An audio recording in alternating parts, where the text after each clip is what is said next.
children or friend or relative or whatever.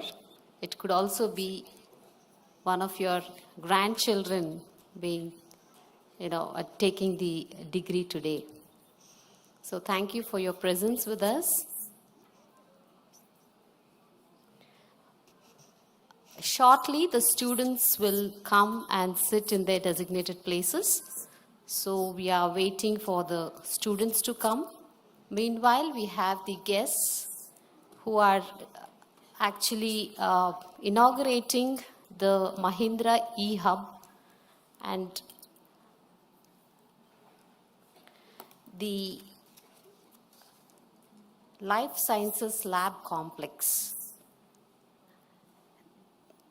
And there's also sapling plantation, which is now being done. So we are waiting for the guests also to come. So meanwhile, we will invite the students who are graduating today to come and take their places.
guys, welcome to take your seat in your designated positions. We are proud of you all.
Can we clap for the ones who are arriving now?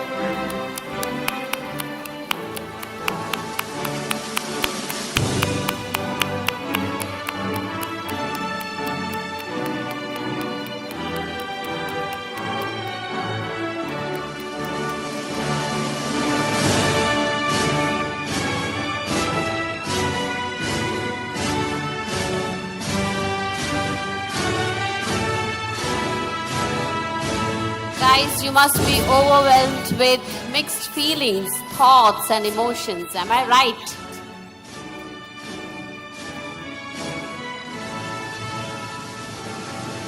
You're happy that you're leaving the campus and the campus life?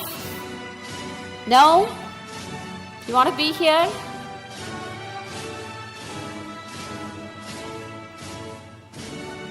Are you feeling you missed so much while you were on campus? Yeah?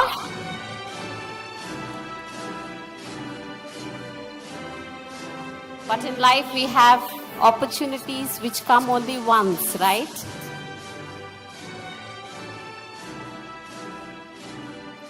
Shall we clap for the ones who are entering now, please?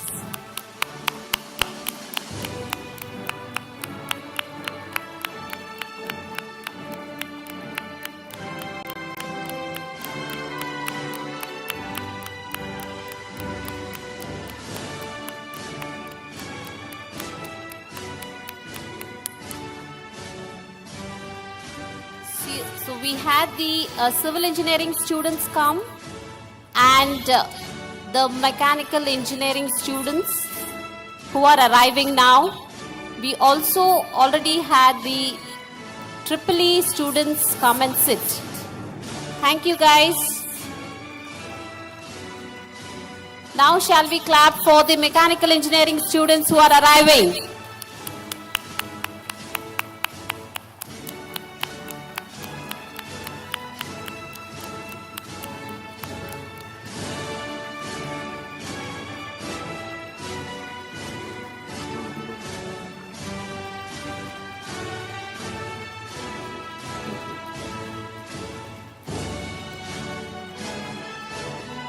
Along with the mechanical engineering students, we have the civil engineering, computer science engineering students also arriving. A big round of applause to the computer science and mechanical engineering students.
Now we have the MTech students coming in.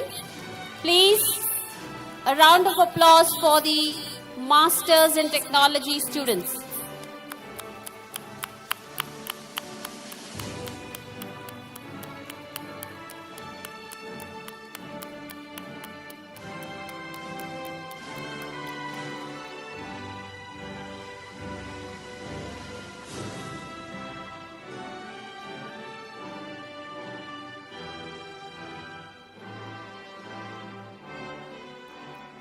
Mahindra University is proud to have 3 PhD students who defended their theses in the last 3 weeks, and they have completed their PhD in less than 3 years.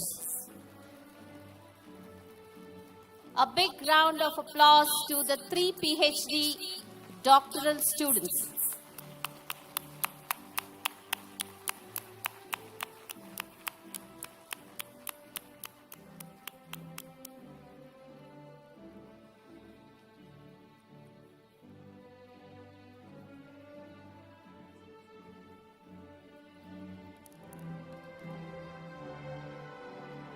Any student who wants to say 1 or 2 words about their feelings, just raise your hand, a mic will come to you.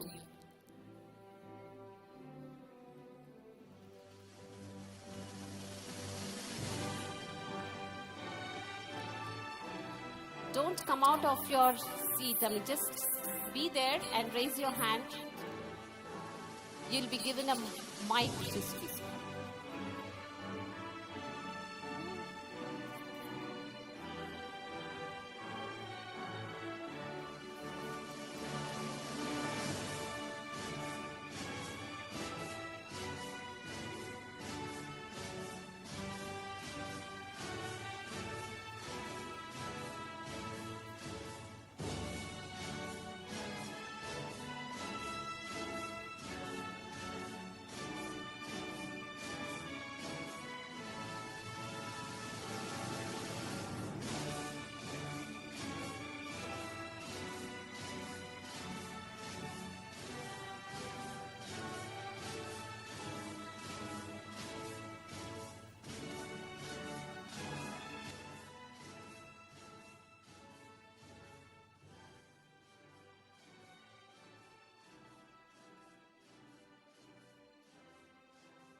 check.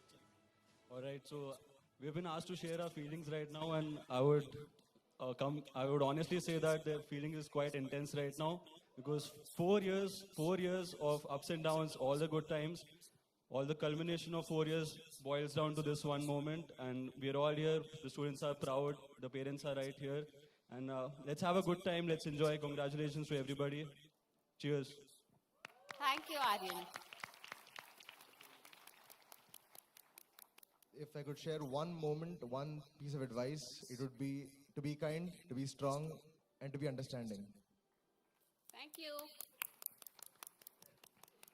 If I have to say something, I'd say just have fun and probably don't stress too much about exams or something like that. So just have fun. Okay, thank you. Tell your name when you start. I'm Alan Chakojani. This is a very, very proud feeling for me right now. It's a bit overwhelming as well. And hopefully it will be a great experience. Thank you. Thank you, Alan. Uh, Good morning, everyone. I'm Shrikar, and um, so how I feel right now is the 4 years of hard work and determination, and the memories we've made so far. They're going to be super, you know, important to us, and I hope everybody feels the same way. Hi, I'm Anchala Vishnu. I had a great experience all these 4 years, and I had a very good time in each of this campus. My name is Vishesh. I just wish we could stay a little longer, but I guess this is it. Thank you. Hello. Okay, thank you. Thank you. I think now we are expecting the arrival of, sorry, we are expecting the arrival of the guests. So I think we should be prepared. Okay.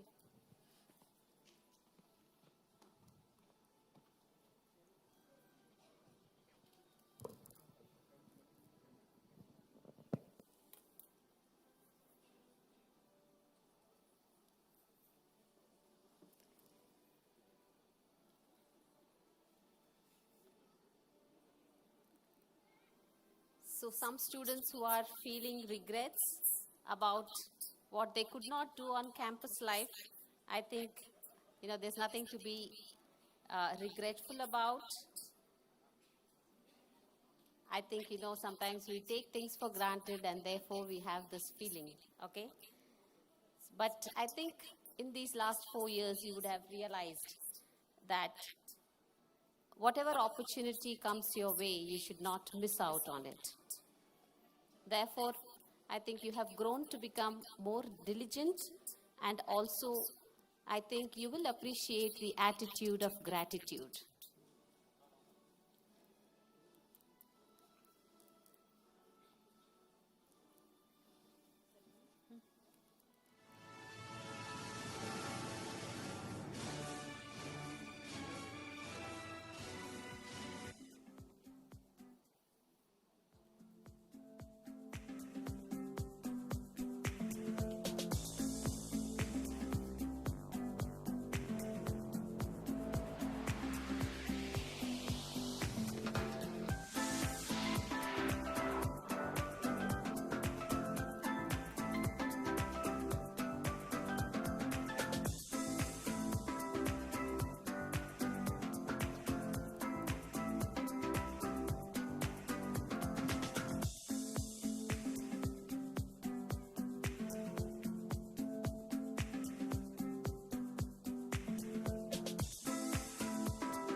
request the faculty, non-teaching staff, and the PhD students who are seated to please get up in the event of the parents finding seats to sit, okay?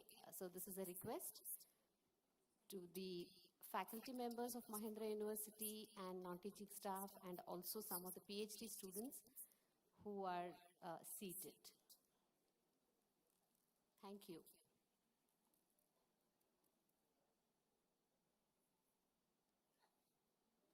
Because we still have parents arriving, so please make place for them. Please make room for them.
Welcome to Dr. APJ Abdul Kalam Auditorium. We are delighted to have you here. To ensure a pleasant experience for everyone, we kindly request your cooperation with the following instructions. The auditorium is divided into 4 quadrants for an orderly evacuation. If you are seated in Quadrant 1, which is the front right section of the auditorium, your designated exit is located at the front right corner. For those in Quadrant 2, the rear right section, your exit is at the rear right corner of the auditorium. Audience members in Quadrant 3, the rear left section, should proceed to the exit at the rear left corner. And finally, if your seat is in Quadrant 4, the front left section, your designated exit is located at the front left corner. Once you are outside the auditorium, make your way to the designated assembly point. It is located in front of the main building, and it is crucial that everyone gathers here. If you have any special needs or require assistance during the event, our friendly ushers are here to help. Please don't hesitate to approach them. In the unlikely event of an emergency, please follow the instructions provided by our event staff or ushers. Emergency exits are located at seat, VIP seating left and right, K1, K55. Please take your seats promptly. Once the event begins, we kindly ask you to refrain from unnecessary movement to minimize distractions for both the dignitaries and your fellow audience members. Kindly put your mobile phones and electronic devices on silent mode or turn them off during the event. Texting, phone calls, or photography with flash can disturb others around you. For the comfort of all attendees, no food or beverages are allowed inside the auditorium. If you need refreshments, please enjoy them in designated areas outside the auditorium. Smoking e-cigarettes are strictly prohibited inside the venue, including the auditorium and lobby areas. Throughout the event, we kindly request that you remain seated until the end of the event or designated break. If you must leave the auditorium during the show, we ask that you do so quietly. Please be mindful of your fellow audience members and avoid any disruptive behavior that may hinder their enjoyment of the event. Let's respect the guests, artists, and fellow audience members by refraining from talking during the event. If you need to discuss anything, please save it for intermissions or after the event. Thank you for your cooperation. We hope you have a wonderful time here. Sit back, relax, and enjoy the event.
expecting the academic procession to enter the auditorium any moment. Meanwhile, I request all the parents to be seated. Please do not move.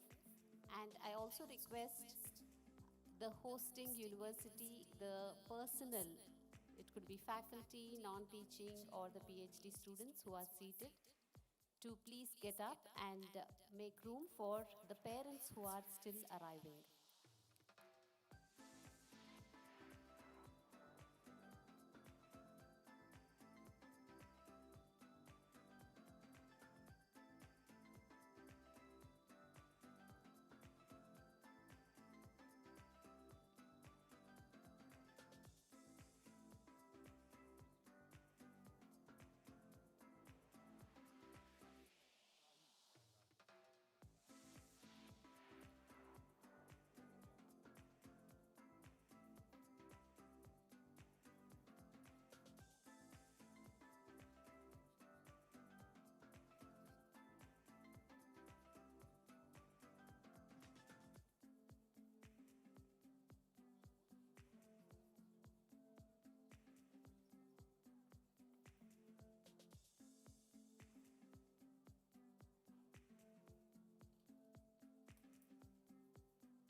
everyone seated in the auditorium to please stand up as the academic procession enters the auditorium.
request the audience to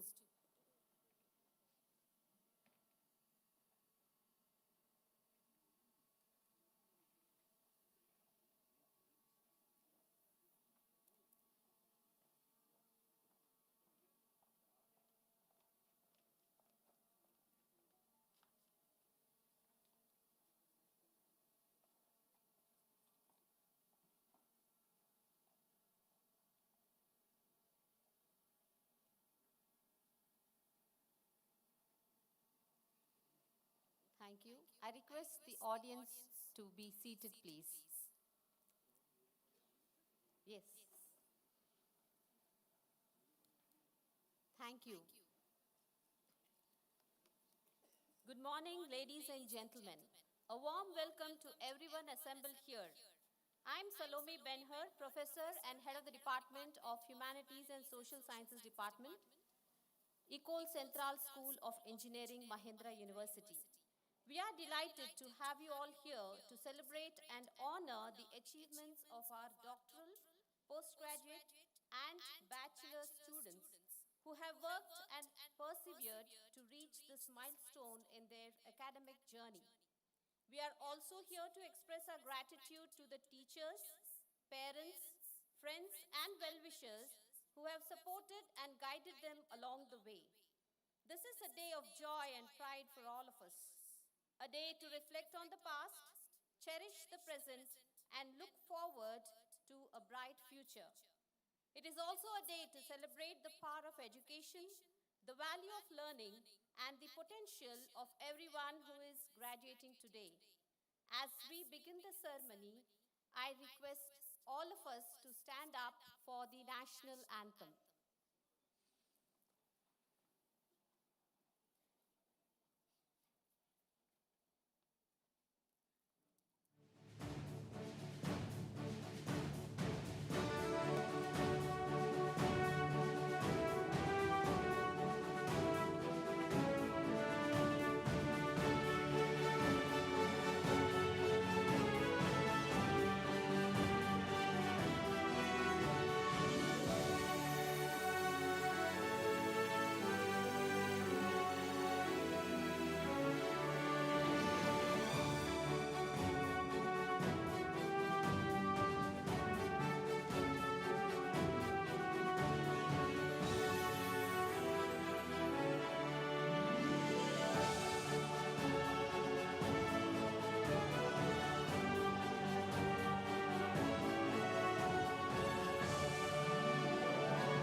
Please be seated. Thank you. I now invite the chief guest, the guest of honor, and the distinguished dignitaries seated on the dais to proceed towards the lamp stand for lighting the lamp.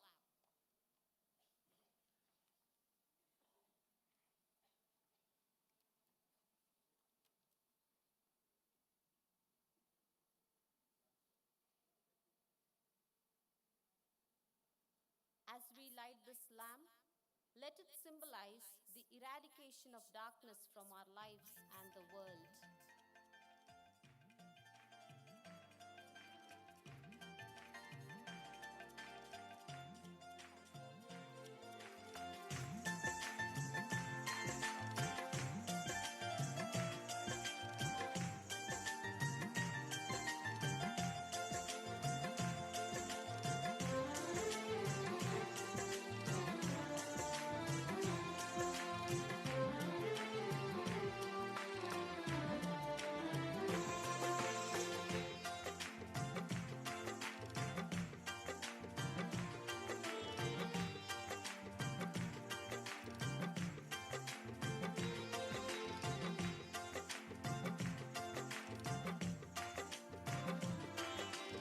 Just as the lamp enlightens the surroundings, may wisdom and awareness shine upon us.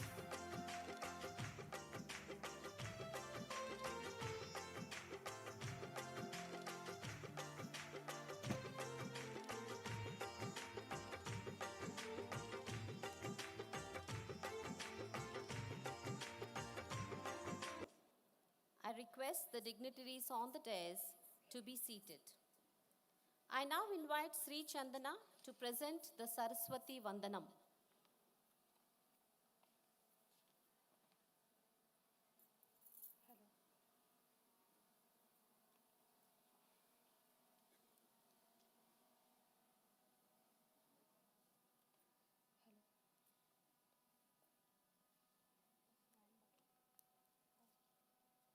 Hello. Hello.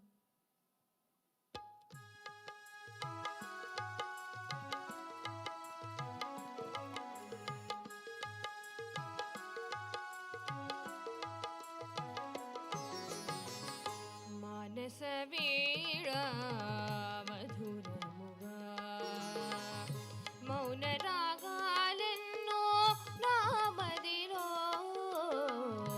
Manasaveena మధురముగా మౌన రాగాలెన్నో నామదిలో మానసవీణ మధురముగా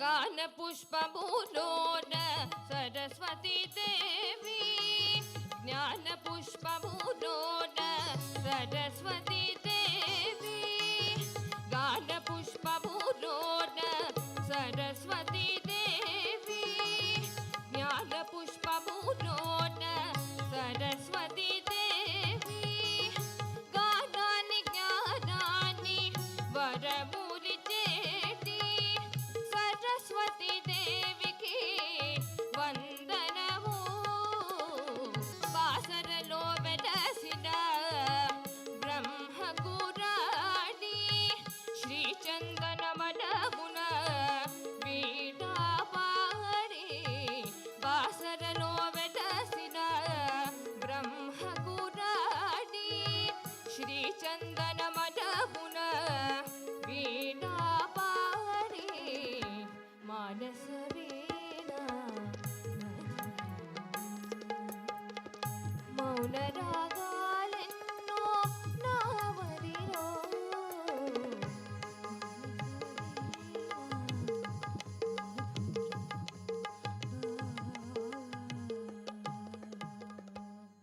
thank you very much.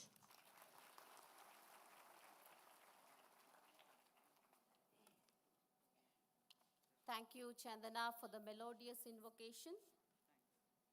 This version of Saraswati Vandanam has been composed by the singer herself. Sri Chandana Rachuri is a first-year student of BBA LLB, Mahindra University.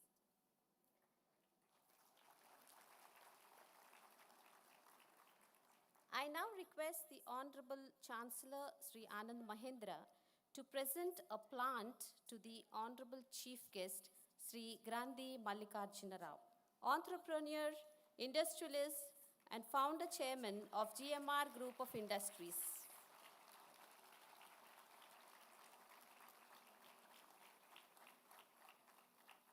Thank you, sir. May I now invite Mr. C.P. Gurnani, Managing Director and Chief Executive Officer of Tech Mahindra, to present a plant to the guest of honor, Mr. Ronnie Screwvala. Mr. Ronnie Screwvala is an entrepreneur, the founder, promoter, and group CEO of UTV Software and Communication, and the chairman of Upgrad. Thank you, sir.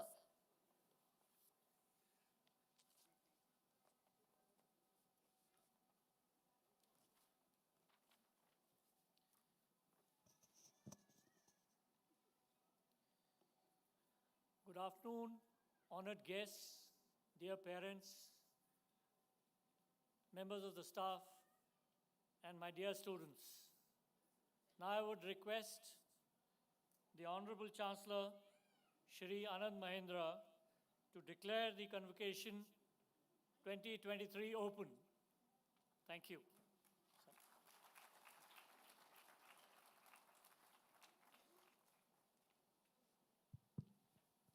I hereby declare Convocation 2023 open.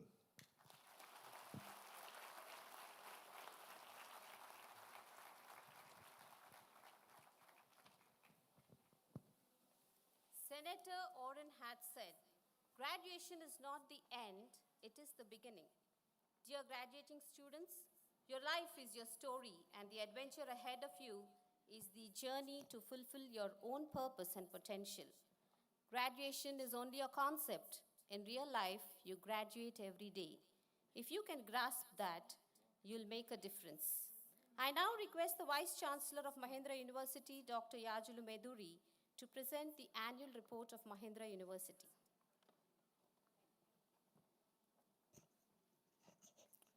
Shri G.M. Rao, our chief guest for today, Shri Ronnie Screwwala, guest of honor, our very own Honorable Chancellor, Mr. Anand Mahindra, distinguished dignitaries in the dais, esteemed parents, media, guests, and of course, our very dear young graduated and graduating students. On behalf of the entire fraternity of Mahindra University, I welcome you all to the second annual convocation today.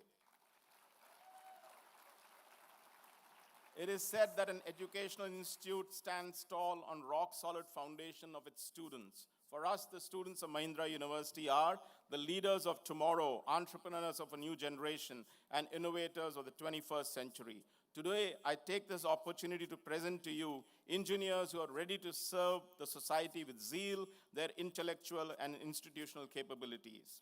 As we enter academic year 2023, Mahindra University's student strength stands at 4,000 plus, supported by 250 plus internationally acclaimed faculty and around 200 support staff. To mark a strong foothold in the research front, faculty have to the names 500 plus research publications in internationally reputed journals and peer-reviewed international conferences, 16 patents and 65 plus funded projects from national and international government agencies and industries. Mahindra University has been approved for the establishment of the Atal Incubation Center under the Atal Innovation Mission of Niti Aayog.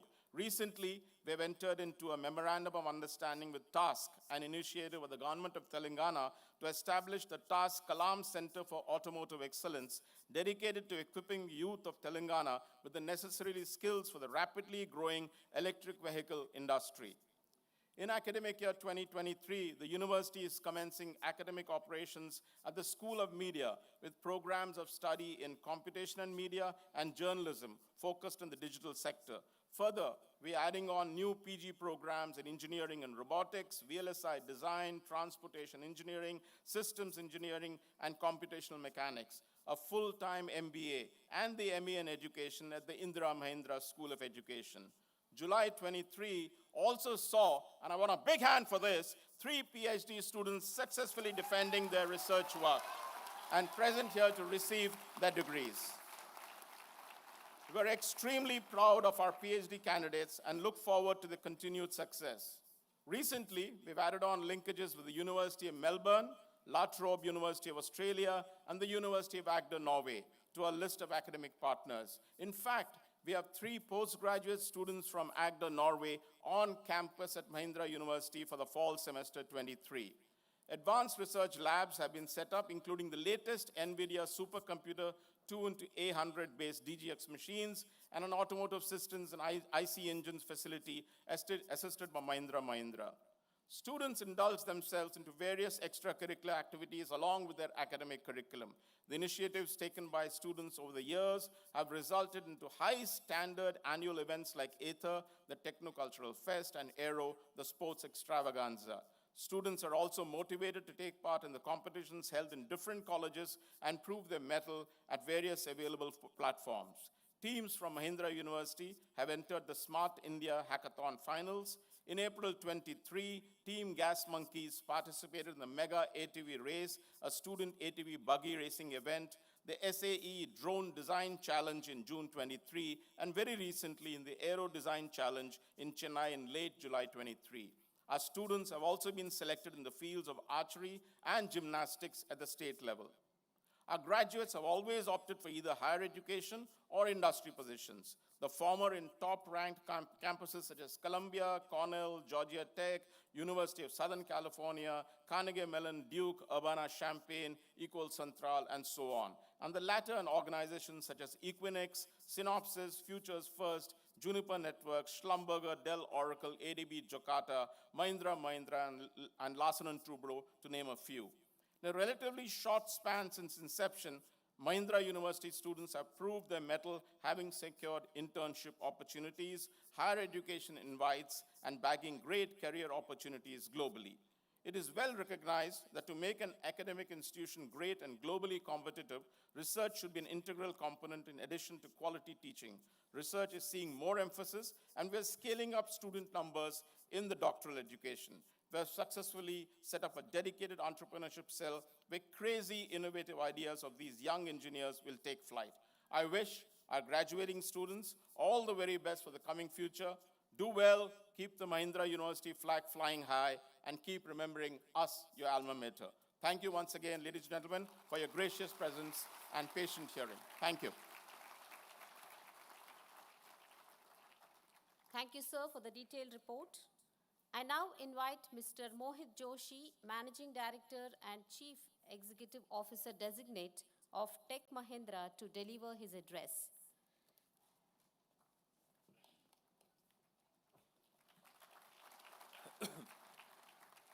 Students, parents, faculty members, and honored guests. It's a significant privilege for me to be here today. And let me begin by starting off by congratulating all of you. This is a wonderful achievement in a wonderful university. The world lies at your feet, and I wish you the very best as you begin your careers and you begin a new life armed with the education that the university has provided you. This is the first convocation I've ever spoken at. So obviously, in a bout of nostalgia, I thought about when I had graduated myself. And so I graduated from Delhi University in '94 and then with a master's degree in business in '96. And I remember that the India of that time, was actually a very positive time to be out in the job market, a very positive time with the economy just having opened up. Liberalization had really opened up a host of opportunities for young people like me. And so there were a ton of, employment opportunities available. The world was at the early stages of globalization, but you could feel that you were part of a global professional workforce. And my God, when I think of it now, this was in '96. When I think of the lives that you will have, of the remarkable progress that that India has made, and globalization, despite sort of the fits and starts with which it has moved, the world today is so much more global, It is so much more global, and the opportunities in front of you are just so enormous, So I wanted to congratulate you in advance for the success you will have, because the playing field that you have in front of me is just so enormous.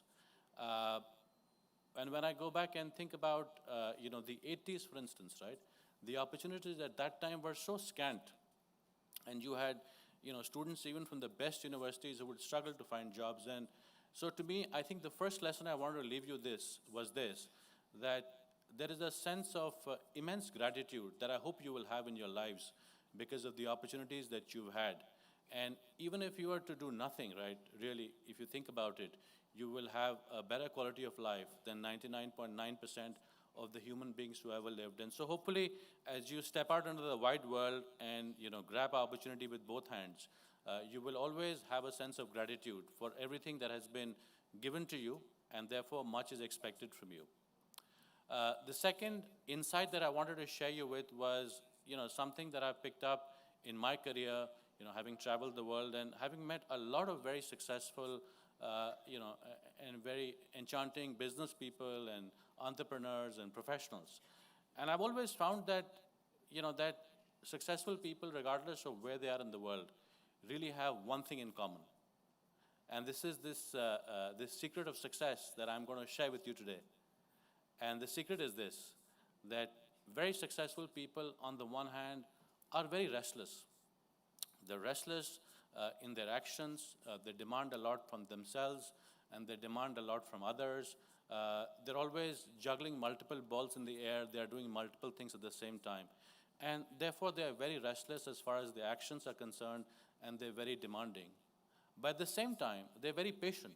They're very patient because they know that in the long run they'll be successful, and so they are patient with the results. And so this combination, right, this yin and yang, this sort of combination of dualities, which is if you can combine a sense of restlessness, a sense of hunger, a sense of passion, equally with a deep sense of calm, a deep sense of groundedness, I have no doubt that you'll be successful. And obviously it's a journey. It's a journey to find this, this wonderful balance, and this is the insight that I wanted to share with you. But at the very end, again, a very warm and a hearty congratulations to you.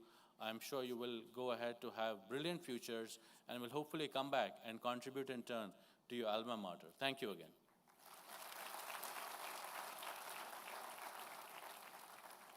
Thank you, sir, for enlightening our graduating students about the paradigm shift of opportunities our students have when they go outside into the world, and the secret of success, the combination of passion and patience. I now invite Mr. C.P. Gurnani, Managing Director and Chief Executive Officer of Tech Mahindra, to address the convocation gathering.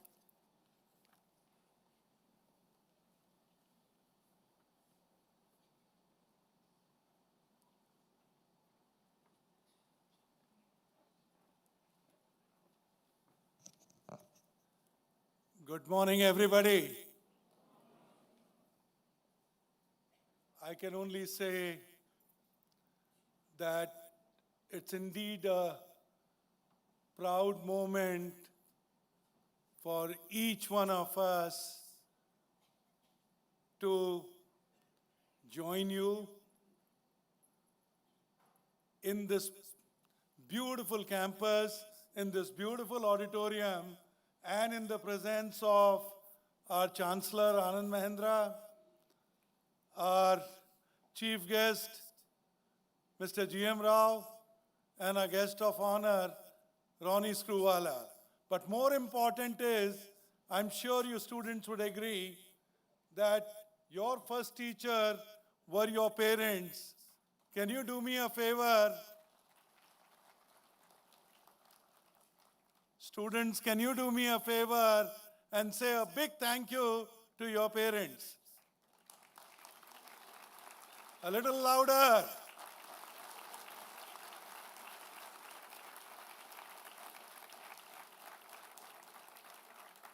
Wonderful, wonderful. So again, students turn graduates, turn now professionals. Can we also say thank you to our teachers?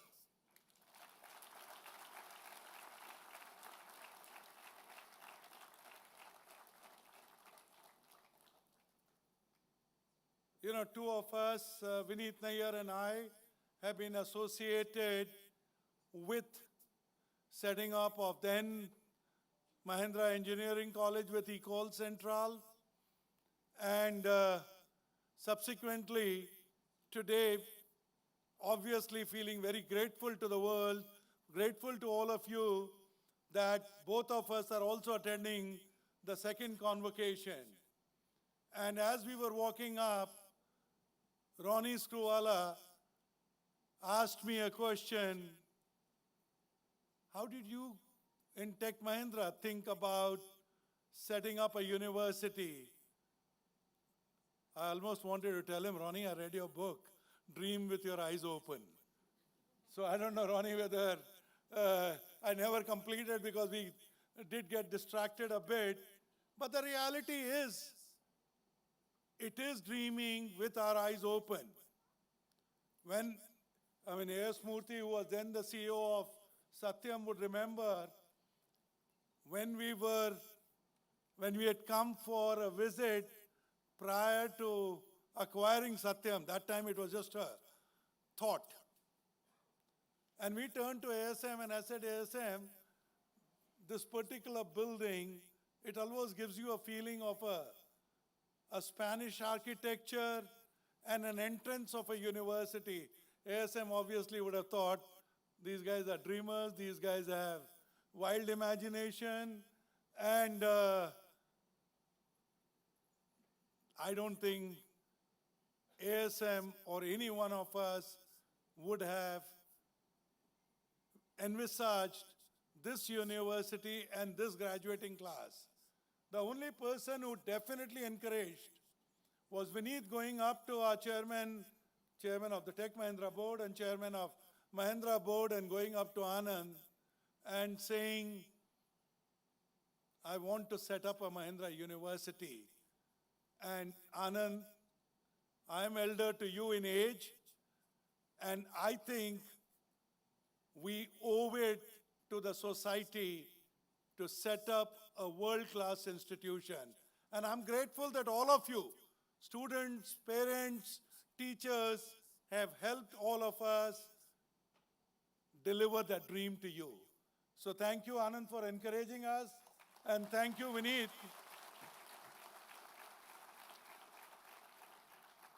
Thank you, Vineet, for sharing that dream, or as a matter of fact, living that dream. So here we are,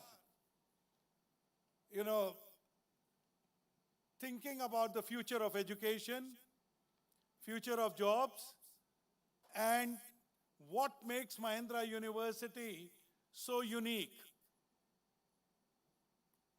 I'm sure none of us have tried to actually convert it into a program or convert it into a brochure, but all of us know what makes us unique is, A, the power of the Mahindra Group. That we represent some of the largest segments of the Indian economy. When the Indian economy races to become the number 3 in the world, which company was there 76 years ago and which will be there for the next 76 years? That is the power.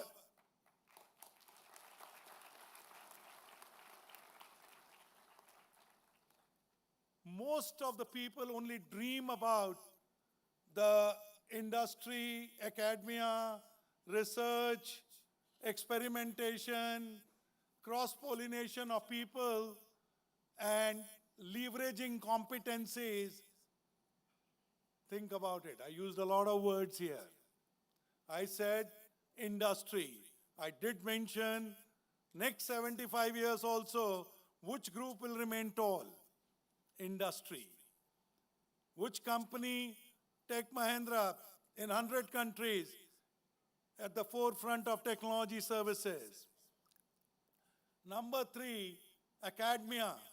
230 brightest professors, lecturers, led by Professor Meduri, working with you as we build this institution into 10,000 people.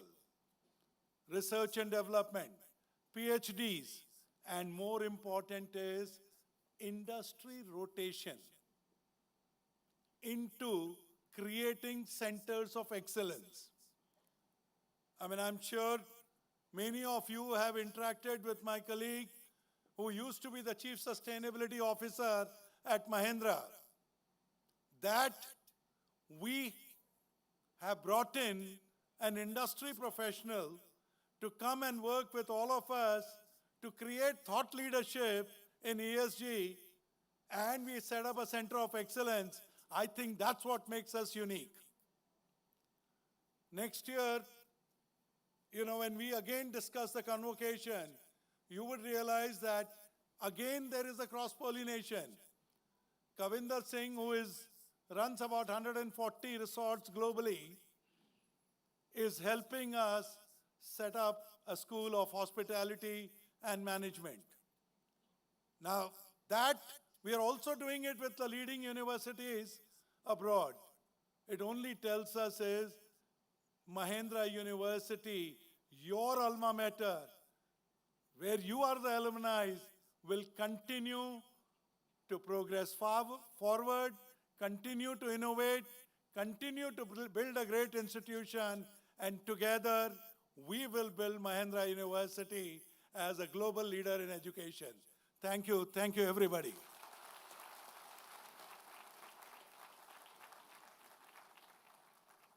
Thank you, sir, for giving us a brief history of how Mahindra University has been founded and also talking about the uniqueness of Mahindra University as it is being backed by the Mahindra Group and the industry rotation and establishment of centers of excellence. I now request Mr. Vineet Nair, Chairman of Mahindra Educational Institutions, to share a few words on this momentous occasion. What can I say? It started as a dream. Everybody thought we were being either stupid or without any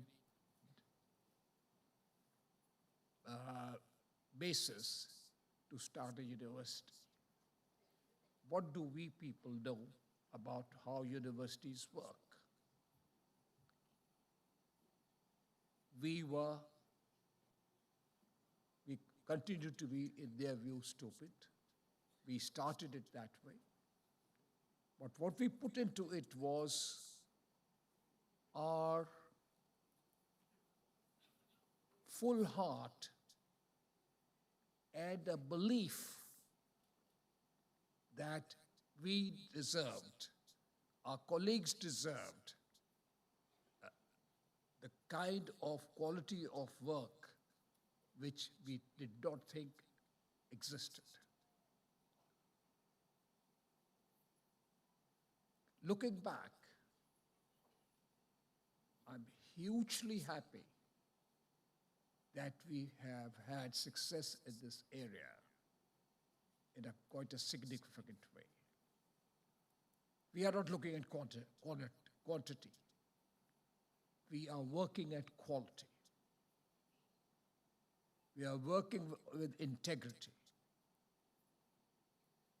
We are working at values of the best level, of the highest level.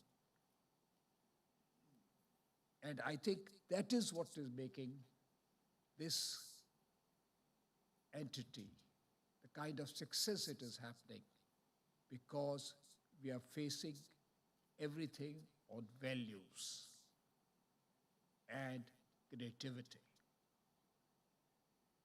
I will not say much anymore. All I'm saying is I'm so happy that all of us have been a part of this 5 or 6, 7 years we have been worked at. I'm delighted at the kind of work we have been able to achieve, but I still see this as a beginning. We have long ways to go. There are a lot of areas which we have to cover. There's a lot of quality which we have to increase. And hopefully that will come through, because that is in our DNA. Not numbers, but quality. And because of that, we are getting the kind of success and good value from other people, because that is what we base on. Not numbers, but we'll give the best service we can create and do. And I say that to all the people who are graduating, that should be your motto. What can I do better? And that better never comes, because after every step, there's another step. So let's continue our journey. People will come and people will go, but the institution will remain. And an institution which will have immense value for the individuals who work there and for the quality of the creations we do while working. Thank you, folks. Stay hard, stay here, stay hard, and do the best you can as you go to the big wide world and work there. I know some of you will work here, some of you will go abroad. But wherever you go, you will still be seen as outstanding. Stay there that way. Thank you.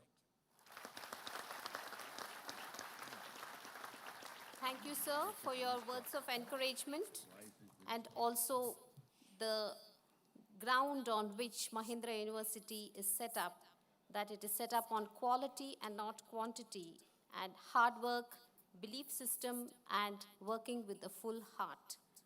I now call upon the Honorable Chancellor of Mahindra University, Sri Anand Mahindra, to deliver his address.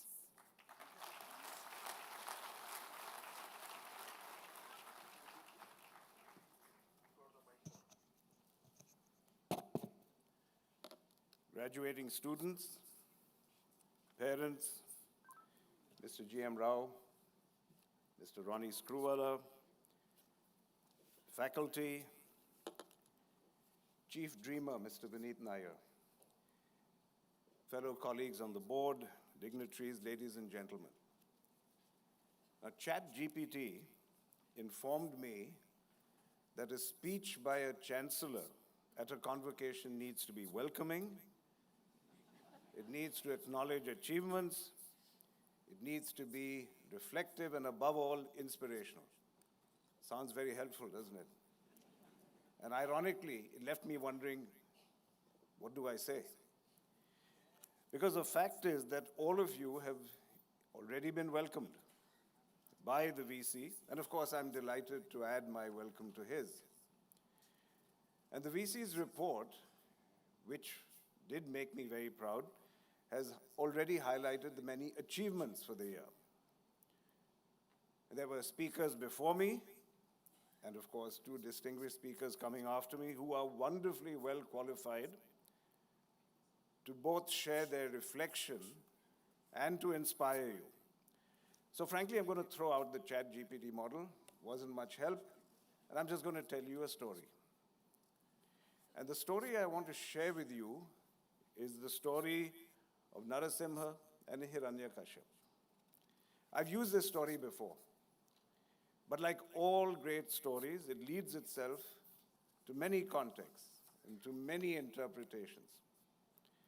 Now, as you probably remember, Hiranyakashipu, by dint of very long and severe penance, had obtained a boon, a grant from Brahma.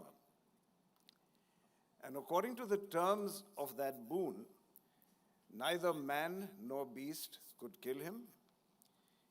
He could not be killed by daylight or at nighttime, within his home or outside it, on the ground or in the sky. Convinced that he was invincible, Hiranyakashipu went on a rampage of destruction, and only Vishnu could tackle him. So how did Vishnu deal with him? How do you destroy someone who can't be killed by man or beast, inside or outside, by day or night, etc., etc.? So Hiranyakashipu pretty much had all bases covered. And to bypass the boon, the usually gentle Vishnu took on the fearsome Narasimha avatar. And Narasimha was a hybrid creature, half man, half lion, and therefore neither man nor beast. He killed Hiranyakashipu at twilight, which is neither day nor night. He killed him in the courtyard, which is neither inside a house nor outside it. And he also placed him across his knee and tore him apart, thus circumventing the terms of the boon that he could not be killed either on the ground or in the sky. Now that's what I call an innovative algorithm. How does this story apply to you? Well, the first thing Vishnu did was to reinvent himself. Vishnu, the preserver, took on the fearsome Narasimha avatar, and he reinvented himself to suit circumstances. So you too are going out into a world of work that is unpredictable and changing at the speed of light. Constant learning, constant reinvention is a skill that is going to stand you in good stead. As circumstances change, Keep in mind, reinvention is the name of the game. Secondly, Vishnu abandoned linear thinking. Instead, he thought innovatively and alternatively. Now, logic would dictate that it was impossible to destroy Hiranyakashipu, but alternative thinking, lateral thinking, showed that it could be done. So in your complex new world, intuitive leaps will be as vital as rigorous logic. Soft skills are going to be as important as hard skills. And both your left and right brain thinking will have to come into play. Now, thirdly, and the most important to me at least, Vishnu took on a hybrid form. The avatar was only half lion. The other half was human. The lion half supplied the brawn, the muscle. The human half applied the moral imperative to right the wrong, and the brain to execute it. So think about that. What I want you to do is think about that as a metaphor for the world that you are about to enter. It's going to be a hybrid one, an increasingly digital society. But technology will be the power that will enable you to develop cognitive abilities to solve problems that appear initially impossible. Remember that it was the human side of the avatar that drove Vishnu to employ that power towards a good cause. And that's the heart of the issue. It's how you channel your technology to enhance your humanity. That is going to determine the course of the future. Technology, of course, is a marvelous thing. But the work from home era during the pandemic taught us that however advanced the technology, humans are always going to crave the traits that make us human. Collaboration, connection, morality, kindness, empathy. The more our lives intertwine with machines, the more important it's going to be to preserve and to nurture the humanity that distinguishes us from a decision-making algorithm. Yours must be the pioneering generation that is deeply immersed in technology. But it understands that that technology is here only to augment our humanity, not to replace it. And it's going to be your privilege and your responsibility to create a society that's truly hybrid. So friends, my young friends, as the Sanskrit shlok says, Antaha asti prarambha. The end is the beginning. As your studies here come to an end, your professional journey just begins. It is both my privilege and my honor to congratulate you all and to wish you well. Thank you very much.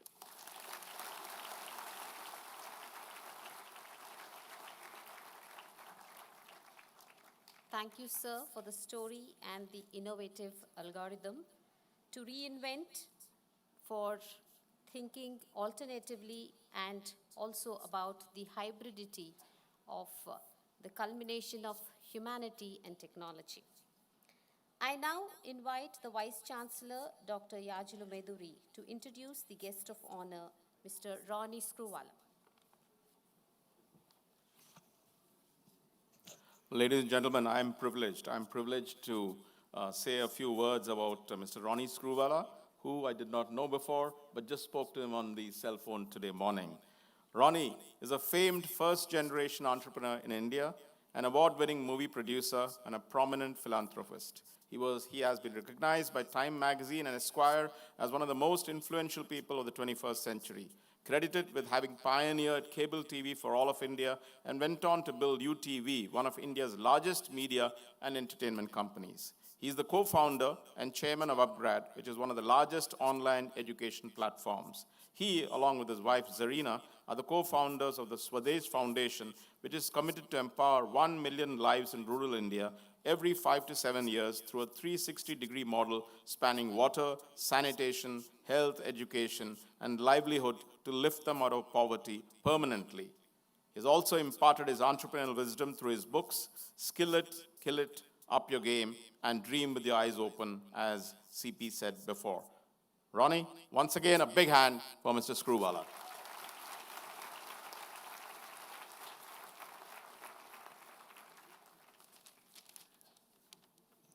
Good afternoon, everybody.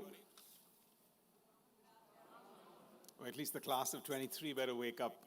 This is your time to celebrate. What an incredible time to graduate. There's an evolution going around the world, an evolution in almost everything that is happening. Whether we're looking at outer space or we're looking at saving the planet. There's a revolution going on, whether we're looking at skilling the world or we're looking at new medical sciences. In all of that, there's an incredible amount of disruption going on and a lot of innovation going on. So we have evolution, we have revolution, we have disruption, we have innovation. And the beauty is, it's all happening in our nation. And I think we should all be extremely proud of that, and you all should look at that as a great entry point for how you're going to step out into the world. I also want to say, with this, there is a lot of convergence happening. 10 years back, if you were looking at things, you would look at mathematics, you would look at engineering, you would look at science in very different ways. Be prepared, the world is converging. Whether it's maths, whether it's engineering, whether it's science, whether it's data, whether it's analytics, and now whether it's artificial intelligence. So those are your supreme opportunities as you step out in the world. Why am I here? I think a little bit of background on myself gives you a sense of where I come from and what I think are one or two learning lessons I want to share with you.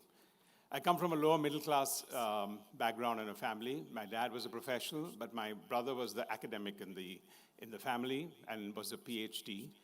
And I think at a very early stage, I reached multiple crossroads in my life and then decided that I wanted to start off in entrepreneurship. And I think the two things that I got from my parents, like all of you all, and as CP said earlier, to thank all of your first teachers here, which are all the parents here. My dad said two things when he finally accepted that I wanted to be an entrepreneur, which means at that time it was a social stigma because it meant you couldn't get yourself a good job, so you had to start working for yourself. And he just said, overall, two things to me. One, why don't you go and finish your chartered accountancy and then become an entrepreneur? And the second thing he said, if you finally want to do what you want to do, I just want to tell you, you're going to be out on your own because we don't have the financial capability to bail you out when you fail.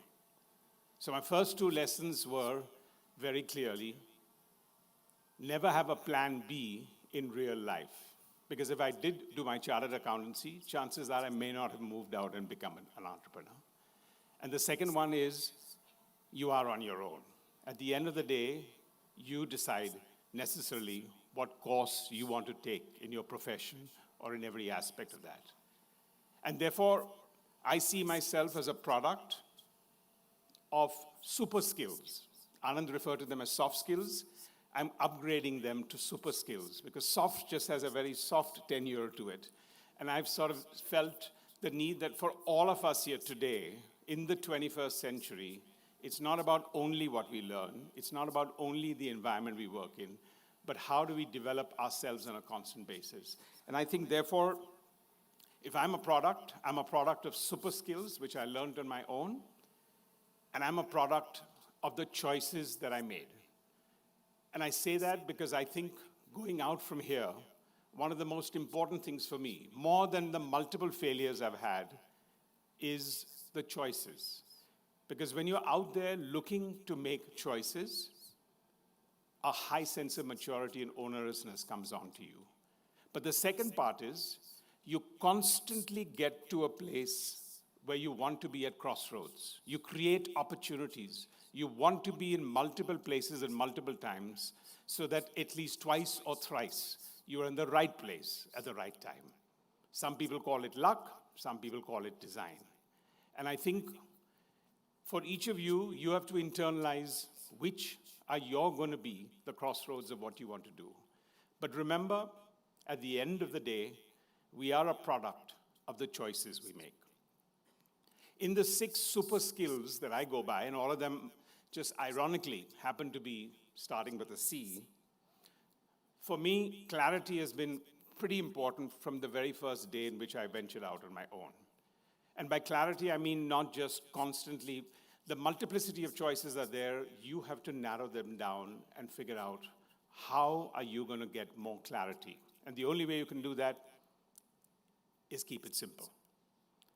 The second for me is exactly right here. I'm connecting with all of you. I'm communicating with all of you. And I think for all of us, with all our formal learning, if we don't really learn how to connect, communicate is a little bit more of a heavy word. Sometimes it's an intimidating word because people feel I need to be fluent in my language, I need to have the gift of the gab, I should be able to have a tonality in my voice. None of that is important. Because if you can connect one-on-one, one-on-5, one-on-20, that changes everything you want to do. The third is conviction, self-conviction. And if somebody asks me, how did I get out of every single time I failed? I think there was only one thing that I went back on, is your own self-conviction. Because when you do fail, and when you do have your setbacks, that's the only reservoir you can go back on. The fourth is curiosity. I think at my stage and age, I actually do pride myself. A lot of us talk about humility, but actually, if you're not curious, you'll never be humble, because you won't be a good listener. And I think that mantra has worked incredibly, incredibly well for me. I'm very happy to be here on a Saturday because I'm curious. I'm curious to learn more. I'm curious to understand what all of you all are thinking. Second last is change. For most of us at various crossroads in our life, it's a big challenge to constantly look at change because the world is changing. So it can be extremely intimidating, but it doesn't need to be. Change now is going to be there. How you manage change is going to be really defining good from great. And lastly, as I mentioned, the choice. The choices you make. Those are your crossroads, and if I can leave those thoughts with you to reflect. I have a few more smaller points that I wanted to end with. Mohit mentioned right at the start, you're blessed. You're privileged. I just want to echo that. You're privileged being in a university, having the opportunity here, having the parents that have given you the wisdom and the opportunity and worked hard for you to be here and to be in such a prestigious institution. With that comes responsibility. Second, I would urge each of you, we have to constantly reflect how the other half lives, because that's the only way we can be a complete person with 8 billion people on this planet. That's the only way we're going to be complete people and we can create an impact. We have to know how the other path lives. With that, empathy will come in and a lot more learning will come in. Make success your own word. I think for too long now, people have started to reflect and looked at the definition of what is success. Success has to be now self-defined in the 21st century. We waste too much time trying to be what we think other people want us to be. And I would urge you, redefine or define your own success. Don't look at it from a quote or a book or an inspiration or a mentor. Define your own. This world is full of opportunities. I had a half-an-hour Zoom call on my way here from the airport today with a group of 9 young ladies who I was mentoring. And they're all cumulatively, I was amazed to understand, setting up a 100,000 square foot museum in Mumbai. And the museum is a museum of solutions. I was just fascinated. I was dumbstruck. I was listening in awe how these young ladies, with their vision, of course they had their infrastructure to back them. But can you imagine, with all of y'all and y'all training, what that creates as an impact and how we're thinking about the future? Somebody's thinking of a museum of solutions. And they were talking about an age group of 8 to 14, and I was trying to convince them that it should go past that all the way till 65. Because frankly, That's what we're all looking for in life. It's not always that at a certain age you need to find anything. And that actually brings me to the last point, which is the good news is you all are graduating today. The bad news is we're now entering the phase of absolute lifelong learning, where every 3 to 4 to 5 years, you may not need to come back to a university, you may be talking to friends, you may be in your entire organization, but learning now is no longer flinging that hat up. It is something that is going to be lifelong. So, I've always learned how we learn and who we learn from is most critical. Thank you very much. Congratulations to all of you and wish you all the best.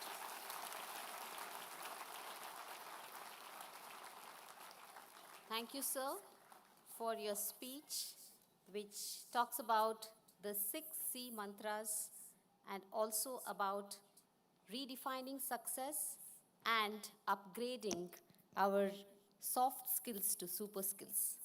I now invite Mr. C.P. Gurnani, MD and CEO of Tech Mahindra, to introduce the Honorable Chief Guest of today's convocation, Sri Grandi Mallikarjun Rao.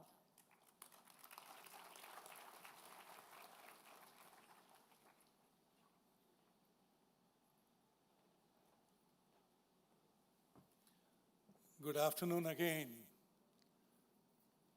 I think to take this few minutes to talk about Mr. Rao will be doing complete injustice. Now, so let me try and, I'm sure most of you have used ChatGPT, you know everything about Mr. Rao, or you have used your favorite search utility. You know, as Mr. Ronnie Screwvala was talking about the 6 C's, me and Mohit yesterday took a ride with Mr. Rao, and for 2.5 hours that we were with him, I can only tell you that the curiosity word and humility both got redefined. He had question after question about everything.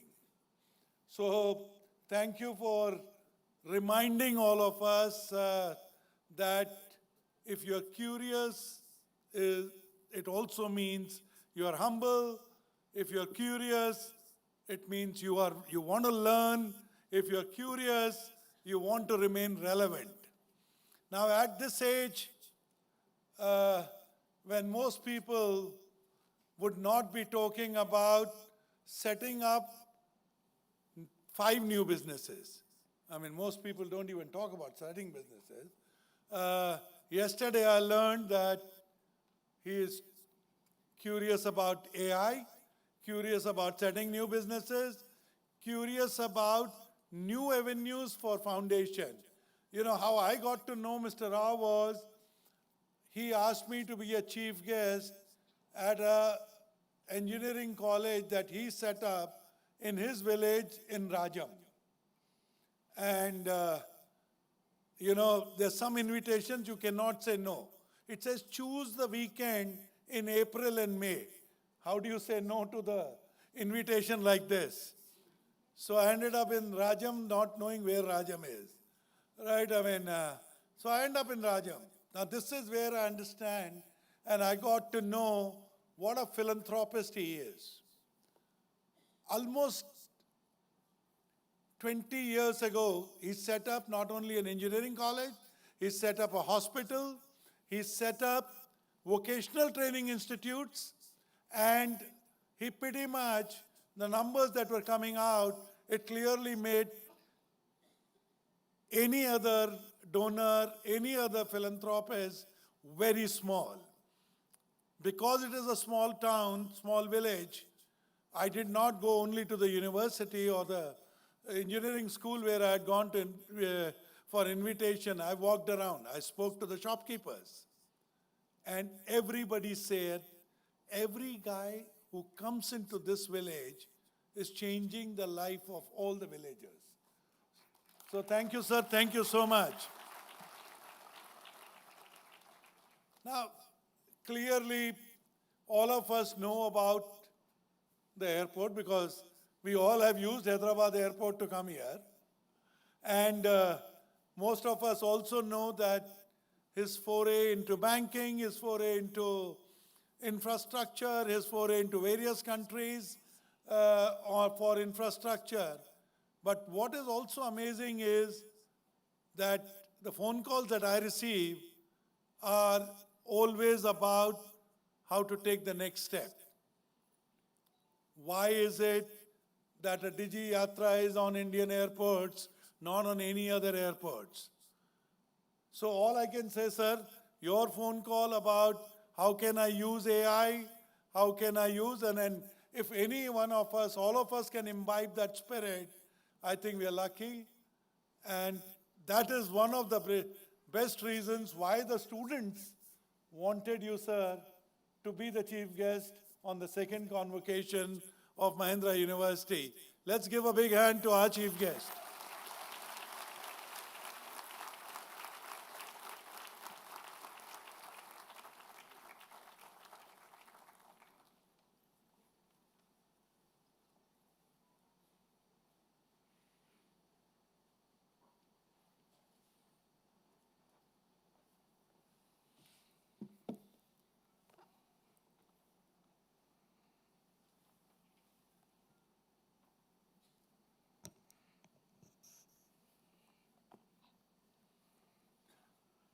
Respected Anand Mahindra ji, Chancellor, and Roni Skuwala, Vineet Nair ji, and Gurnaran ji, Mohit, and our Vice Chancellor Dr. Azul, and University management, and professors, staff, and proud my sister,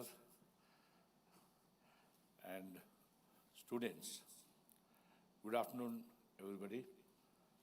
And thank you very much, Gurnan Saab. Your introduction, thank you. Thank you very much. Really, first of all, I have to compliment Anandji. Wonderful morning. I visited the whole campus.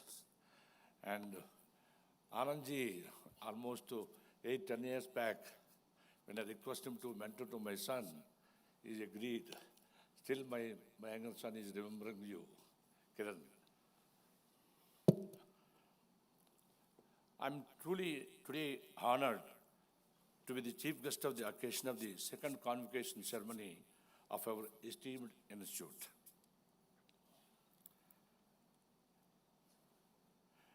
Dear graduating students, my congratulations to each one of you and your families and friends.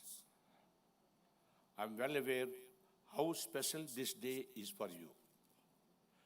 Graduating from here, you will be embarking on your respective journey.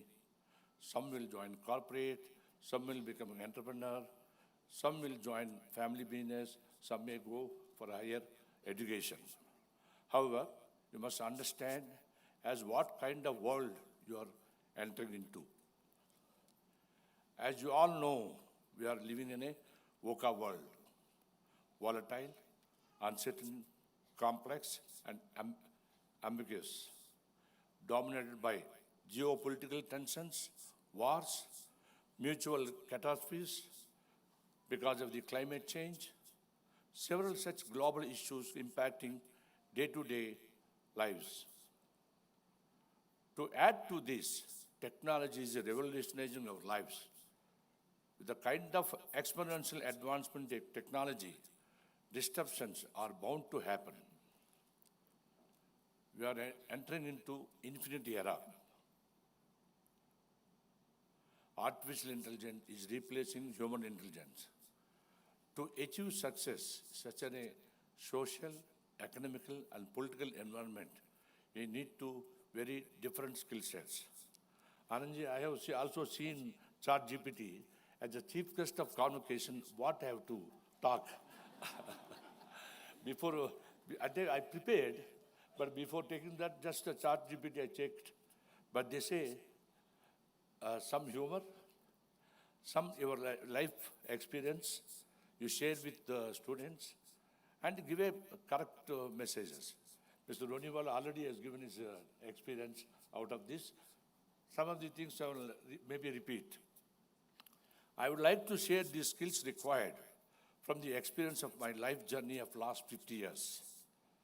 I started with a zero base, created one of India's most reputed infrastructure conglomerate.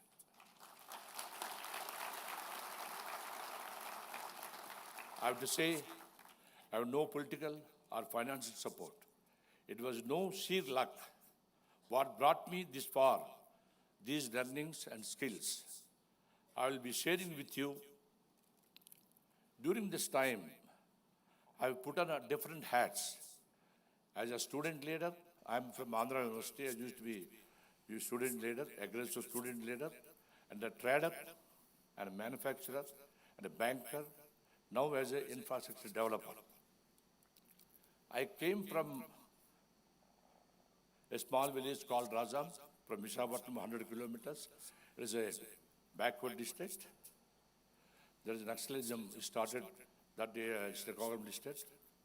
I belong to a middle-class family, completed my engineering graduation with a great difficulty. Post my engineering, I was an employee of one of paper mill in Rajahmundry. After an unsuccessful stint with the job, I joined the family trading business. However, the entrepreneur inside me was not happy even with the family business. Then again, with a great difficulty, I started the first jute mill in my village with the 3 lakhs rupees, made it successful. Orange still I am running the jute mill, I have given to lease to this in my village.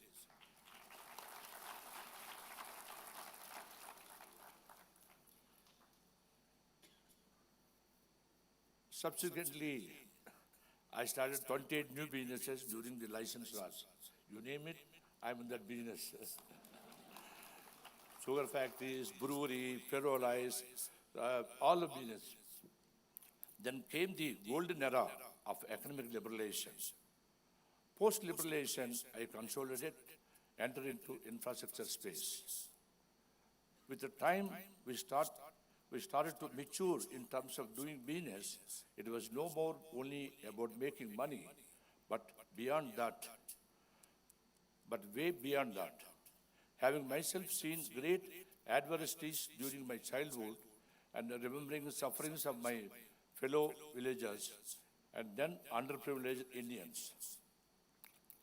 I'm talking about 1978.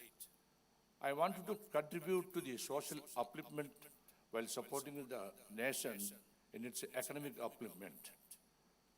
We want to create a value for the society. Thus, to align with the vision, we appointed the McKinsey to create a vision and mission statement for our group. We also wanted to create an institution in perpetuity with a focus on infrastructure development, since that was a need of the hour of the country. In first generation, it's very difficult, but I'm trying. With this strategy, I consolidated, divested all the 28 businesses except jute mill, including a banking business, Vaishya Bank, which was close to my heart. That will be merged with ING was taken, later it's merged with Kotak. That is what Ronnie Wall, so he told no change. Out of 6 the super skills he told, one of the skills is change.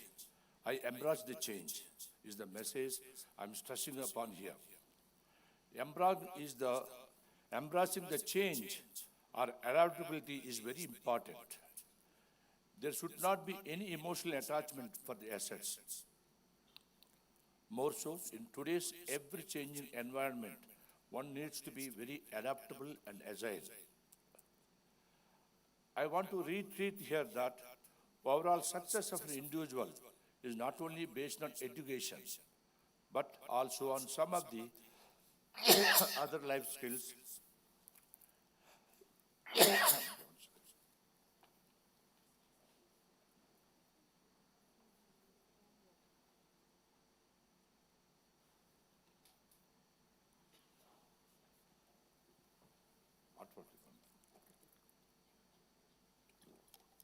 Sorry, Annie. I got a little sore throat. I I want to reiterate that overall success for an individual is not only based on education, but also on some of the other life skills adapted by them during their life journey.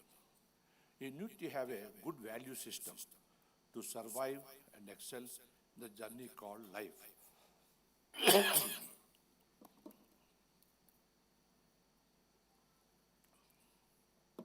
Dear students, though it might look like a dream success story, but my life journey has been full of adversities, full of setbacks, failures.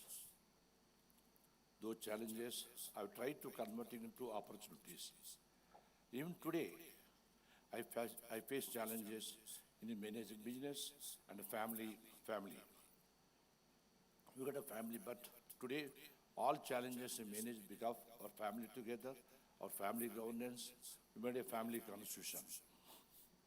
However, I also mentioned by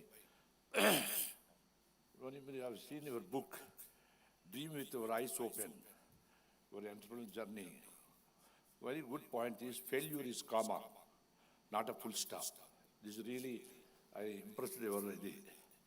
In this process, I've developed resilience to face any adversities, which is nowadays called adversity quotient, AQ. This is the first message for you to develop a strong adversity quotient. Next message, coming out of comfort zone. Leaving your comfort zone is extremely important, else you will stagnate in your lives.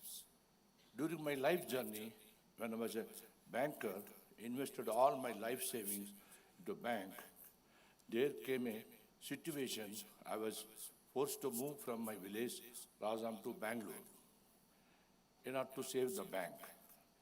It was not easy at the age of 46, having a great social connection, to leave everything and move to new unknown city.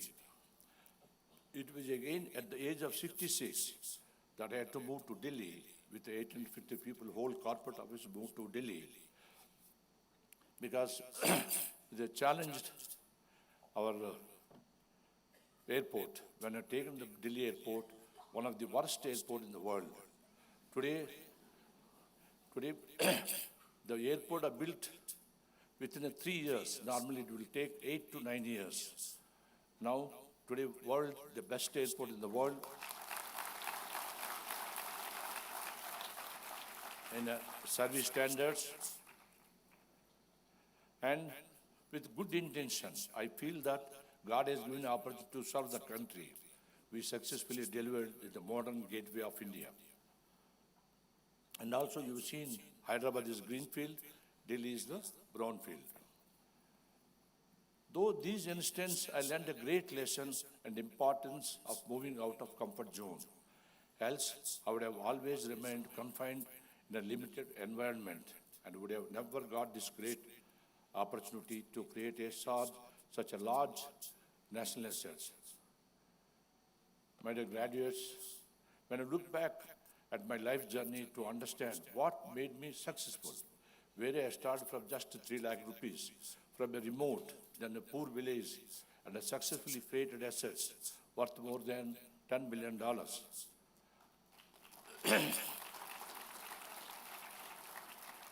I found it is because of my strong self-belief and value system.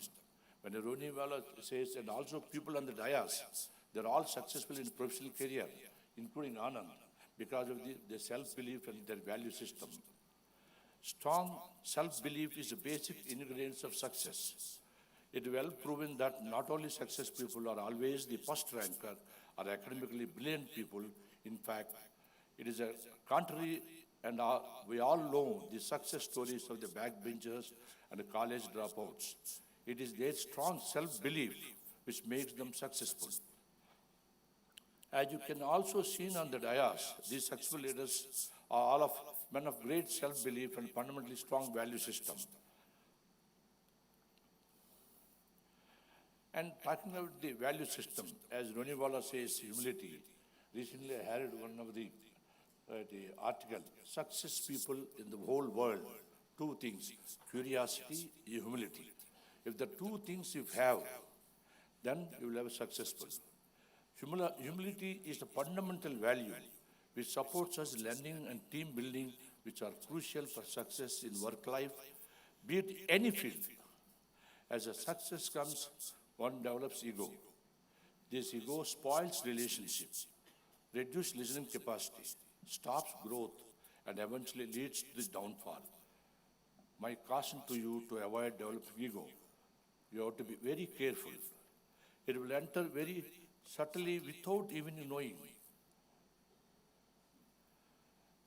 There is a book called, I read a book, Economics, by David Markham and Stephen Smith, that talks about how ego has not only destroyed companies, but also families. It also speaks about what makes ego our greatest asset or the most expensive liability. You can always keep check. What is, I don't have ego. If you ask anybody, I don't know, say, if anybody asks, yes, I don't have ego. But 4 things is important, 4 indicators, you have ego or not. One is doing comparisons, becoming defensive. Third one is displaying your intellect and always looking for acceptance. These are the 4 indicators for you have got ego or not. Touch the sky with your feet firmly on the ground. Here, let me share with you all these businesses throughout my life were new to me. I was one of the first movers in airports, energy, and highways in the country. I kept on learning and implementing at every stage of my life. One of the key ingredients of my success, learning and implementing my learnings. I strongly recommend all of you to behave like a student throughout the life. Keep learning until your last breath. This learning attitude comes only if you have the very important 2 things, curiosity and humility. As my next message for the day, I would like to quote some learning from an article named The Making of a Corporate Athlete, published by Harvard Business Review, Jim Lawyer and Tony Schultz. As per the article, there is a high correlation between mental, physical well-being. The article goes on to compare life of an entrepreneur or a corporate executive to that of an athlete. While I practice most of his learnings, it also helped me improve upon them.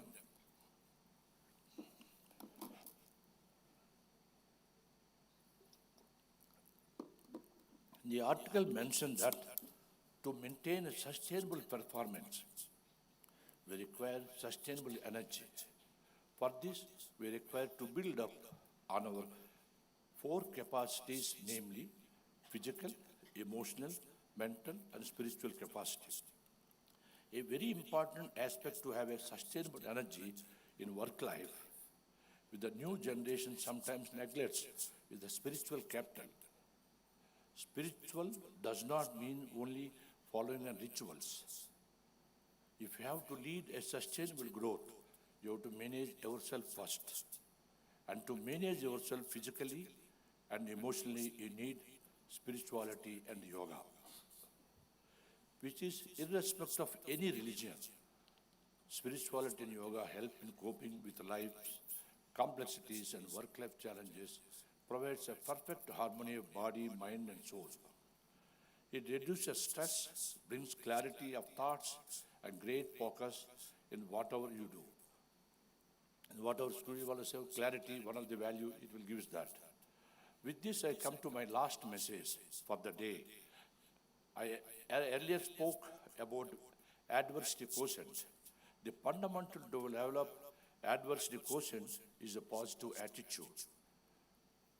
Dear students, it is a right attitude that matters. You need to develop, cultivate the positive, can-do attitude that will greatly help you in developing resilience during times of adversity. But we all keep on hearing positive attitude. But what exactly it means? Let me try to explain one story. A poor man lives with his 2 sons in a 1-room apartment. His wife had died many years back. Every night he comes home drunk and creates a nuisance. The elder son quietly leaves, settles down under a street lamp and studies. The younger son also leaves, does not return the whole night. This becomes an everyday routine. With the passage of time, the two boys grow up. One day, the elder son given the best citizen of the town award. On the same day, his younger brother is caught stealing and put in the prison. As you know, media is very keen to know. Media asked the younger son, "What made you like this?" He replies, "My father was drunkard. I had lost my mother at a very young age. No one was there to take care of me, and I lost my way. My father is responsible of my failure."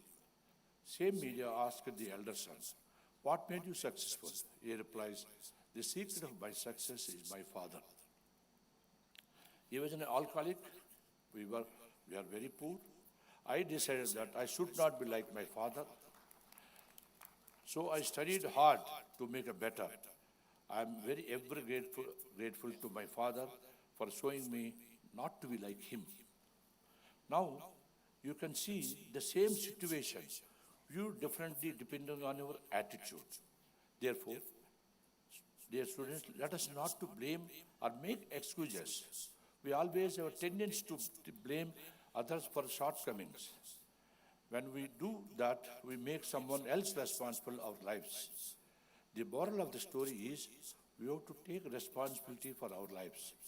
We must learn to use what life gives us, not to blame our parents or our circumstances, no government like this, policies like this.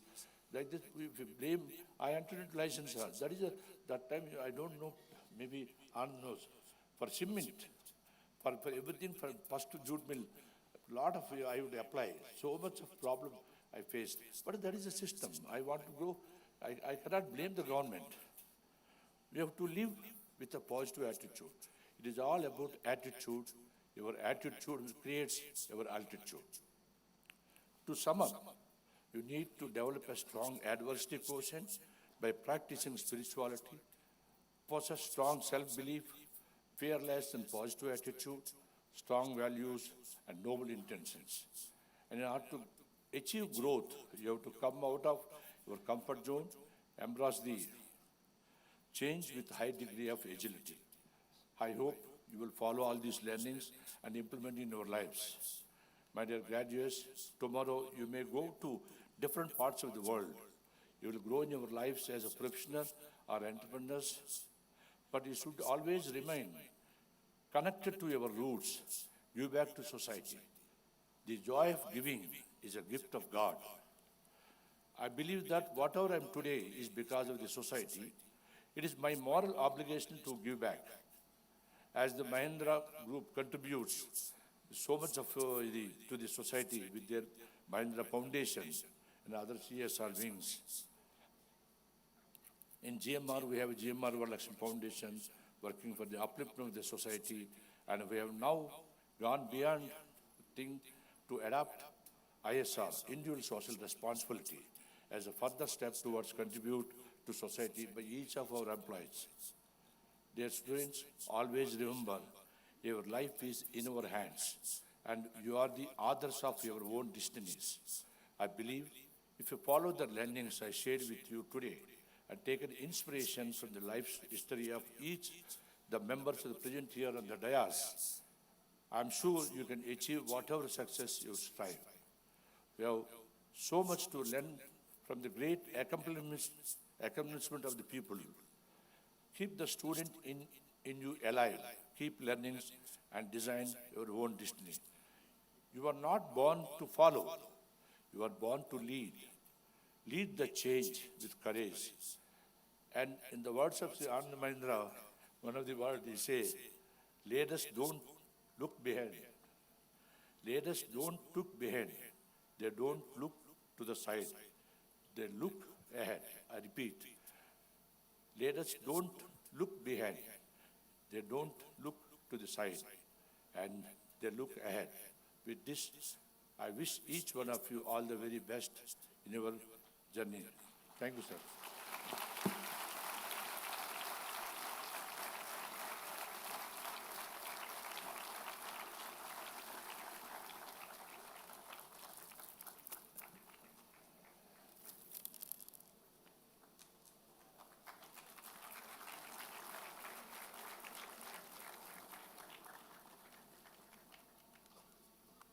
Thank you, sir, for your wonderful speech. And there are no words to say what you have said. It is, yes, it is so much with experience that you have spoken, talking about your humble beginnings to what you are today. Excellence is never an accident.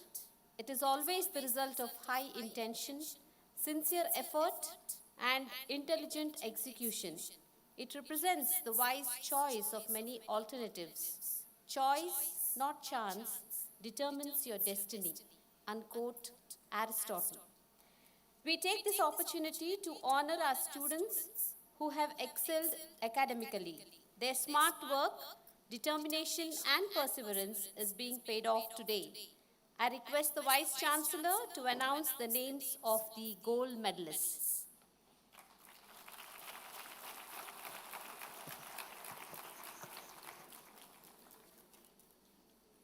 May I request our chief guest for today, Shri G.M. Rao, to award the gold medals to the students who have shown outstanding performances in the academics. So I request you to come in the front. We're going to start off with 2021 MTech batch Institute Gold Medals for standing first in the respective programs. Civil case M. Sai Nikita with a CGPA of 9.37. Sai Nikita is going to join Thomson Thomasati Pune as an engineer. Big hand please, yeah, come on, guys.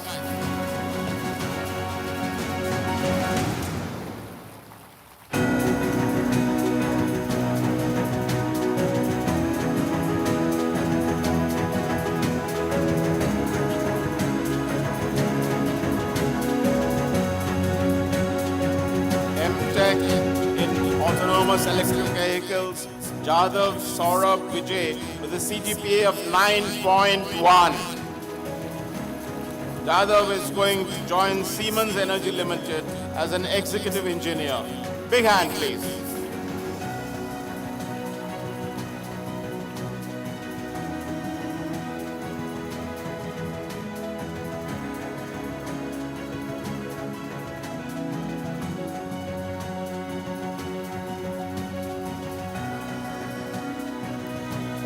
2019 batch Institute topper and also the topper for the civil engineering batch, Navari Siddharth Reddy with a CGPA of 9.6. Siddharth is going to proceed for masters to Columbia University, New York, USA shortly. Come on guys, big hand.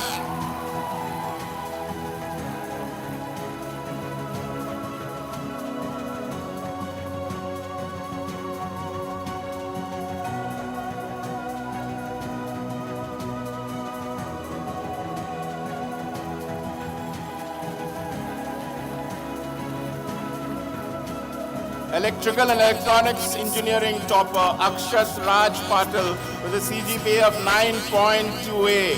Akshat will be joining Softtronics as an embedded systems design engineer.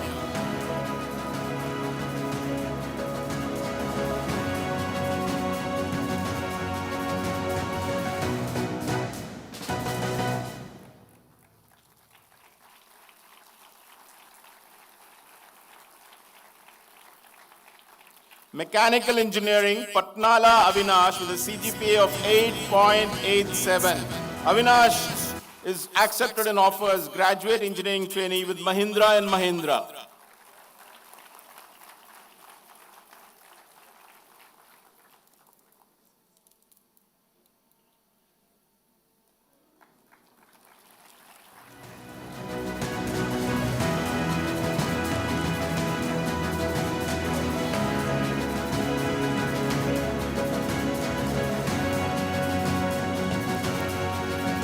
Computer Science Engineering, T.N. Nikhil Sai Reddy with a CGPA of 9.28.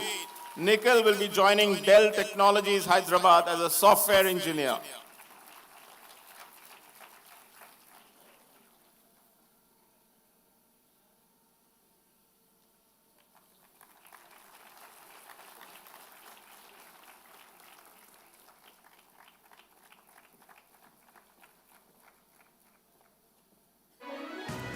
Thank you, sir. Thank you.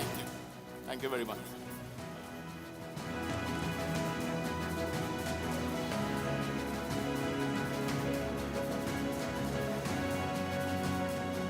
I request the Chancellor, Mr. Anand Mahindra, to announce the degrees to be presented.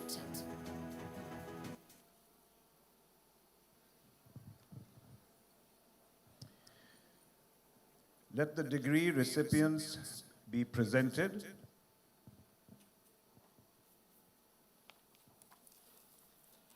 Honorable Chancellor, sir, I present to you candidates who have duly qualified to receive the degree of Doctor of Philosophy, 3 in person and none in absentia, totaling 3 as listed in the scroll. Sriranga Suprabhat Koduru, for his thesis entitled Design and Development of Cyber Attack Detection and Mitigation Schemes for DC Microgrid Systems. Come on, guys, it's the first PhD of Mahindra University.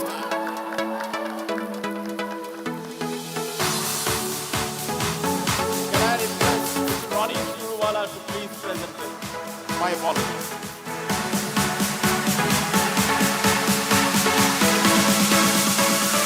Once again, redux, please.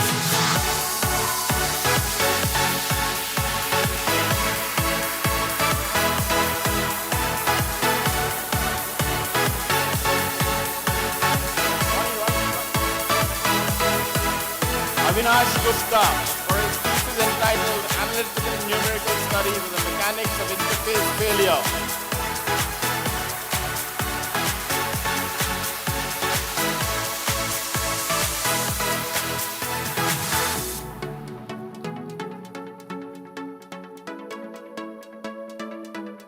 A woman power to the rise, Vidya Alman Vasant, for her thesis titled Thickness-Driven Magnetic Properties in Nanocrystalline Nickel Chromium Thin Films.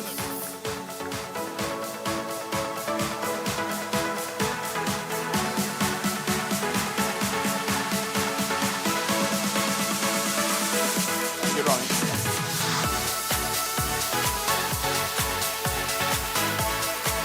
Can I request Chancellor Mr. Mahindra to please present a few degrees?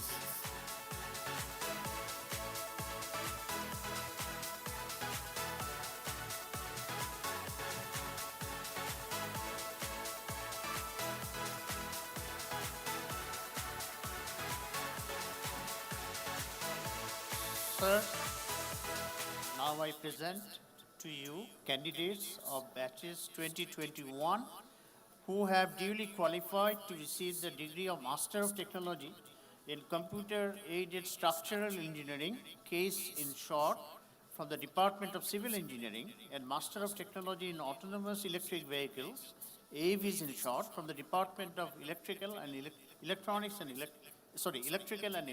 Engineering, 19 in person and 3 in absentia, totaling 22 as listed in the scroll. Ashrit P.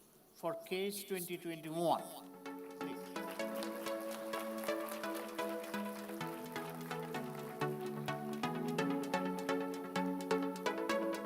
Dheeraj Rajendra Kumar.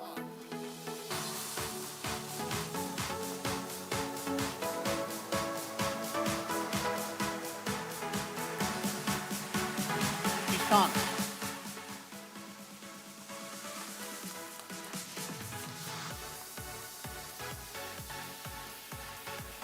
Vital Kaushik.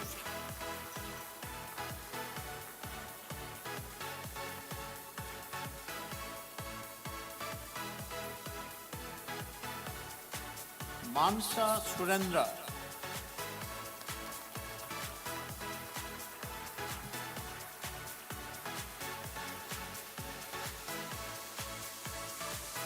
Bandar Uday.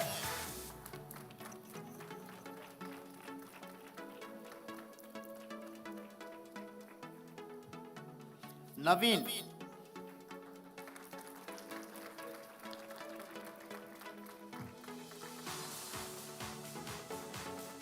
Samskruti.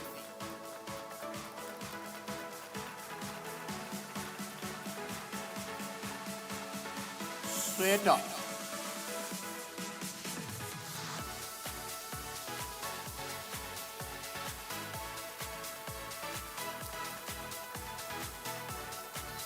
Sai Teja.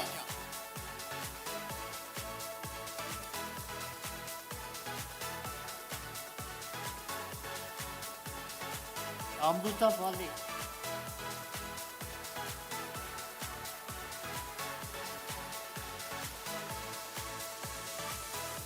Vardhan Reddy.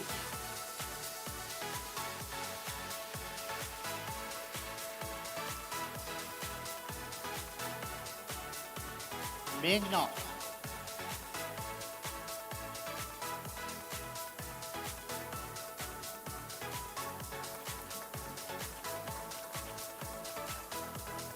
For AAB's 2021, Abhay, SD.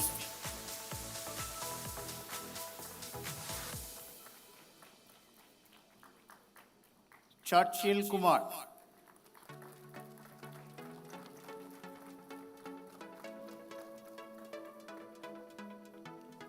Sri Dutt.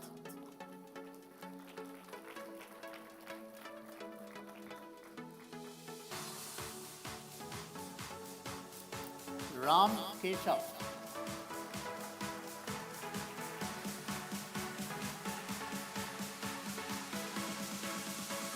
Venkata Srikanth.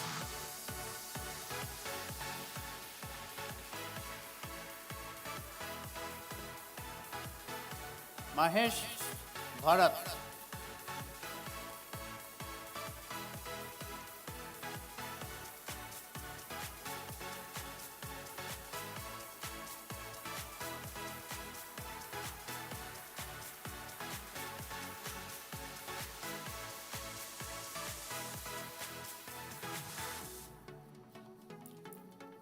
Now the BTEC. Sir, now I present to you candidates of batches 2018 and 2019 who have duly qualified to receive the degree of Bachelor of Technology in Civil Engineering, Electrical and Electronics Engineering, Mechanical Engineering, Computer Science and Engineering, 249 in person and 13 in absentia, totaling 262 as listed in the scroll.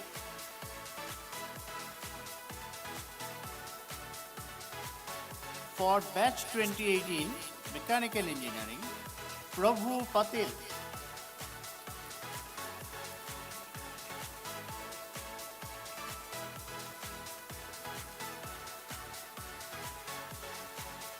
Pramod Sai.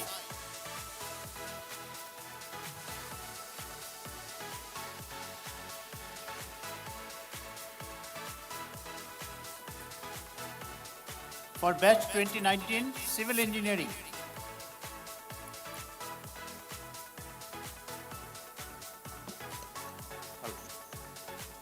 A. Durga Gayatri Vinutna.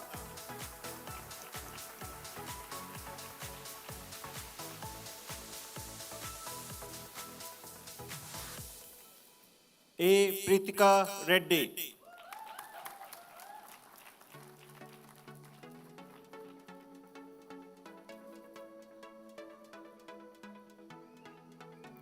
Y. Anvita.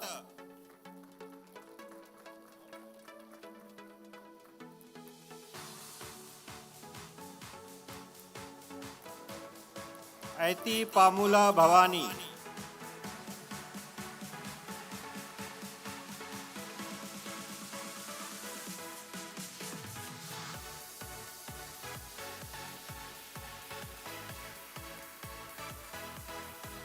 Amay Shukla.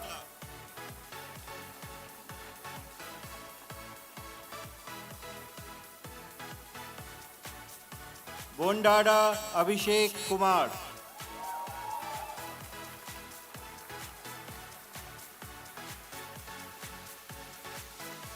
Dheeraj Kumar Bondada.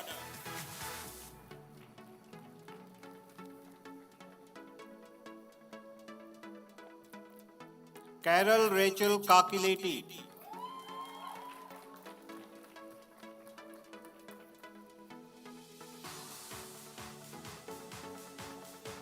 Devansh Bansal.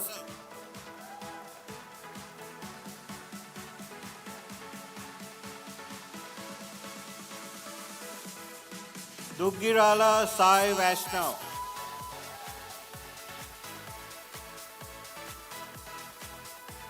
Gatika Avista Sai Rishi Kumar.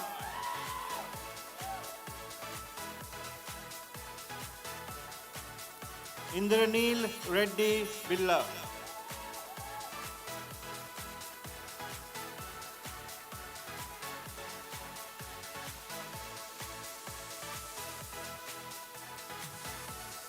Jannapu Reddy Santan Reddy.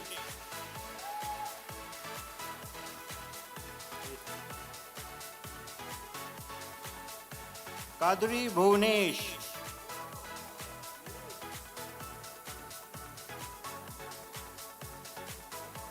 Kalam Setti Viswateja.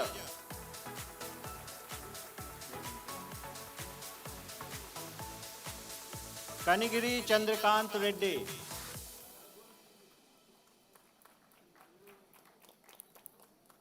Bhuvan Chandra.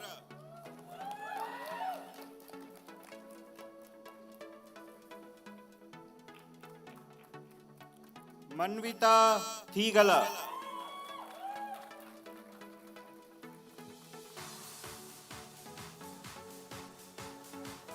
Muhammad Khurram Hassan Gori.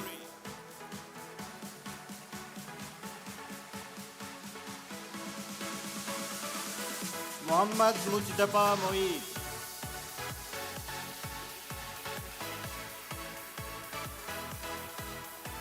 Nirudi Yashwant.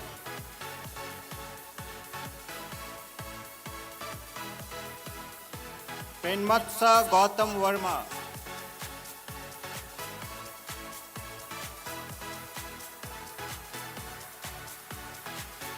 Reddy Gari Saket Ram Reddy.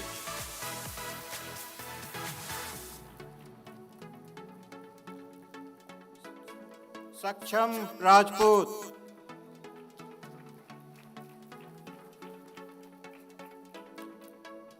Sheri Saket Reddy.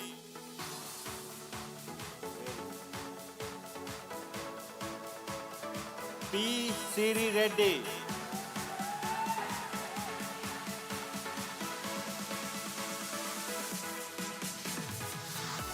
Sri Vansh Buddineni.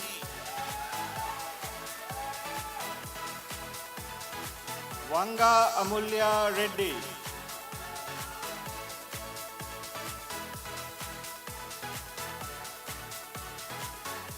Venkat Rishi Badiga.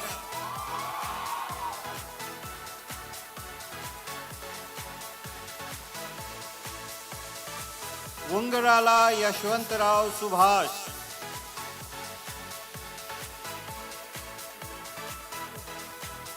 Riddhima Reddy.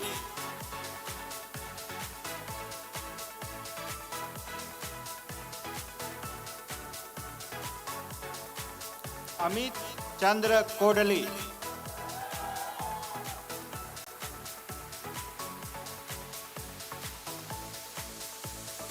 Devi Reddy Soumya.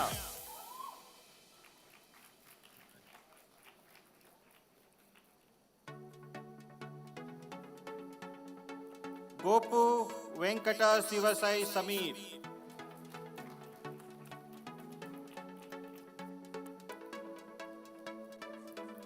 Sloka Gampa.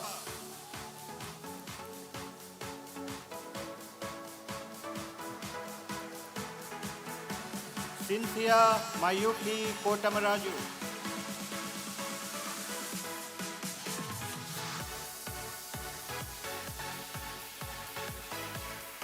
Naineni Raghu Chandar.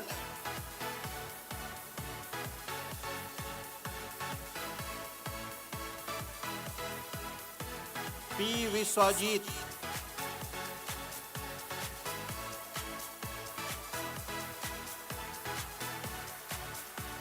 Vokalkar Saurabh.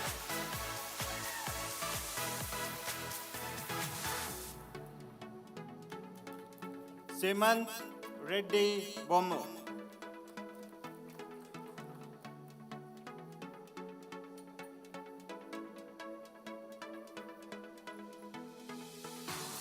Semant Reddy Bommo. Our next, electrical and electronics engineering.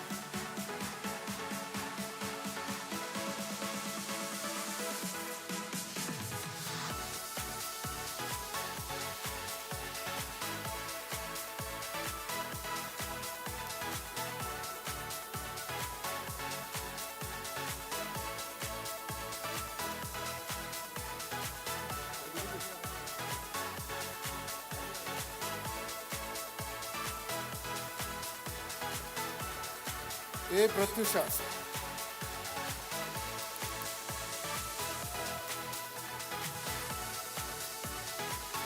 Abin Batoli.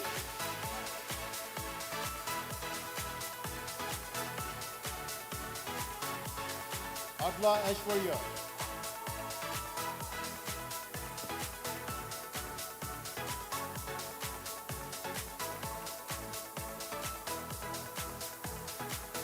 Ajay Kishan Madhyanapur.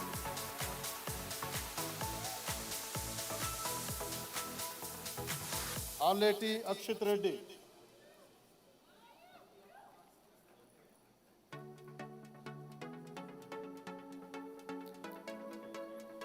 Anirudh Madagudni.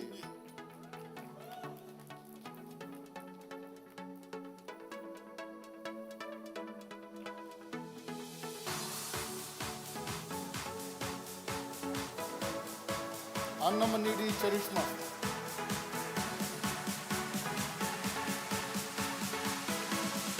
Anudeep Koneru.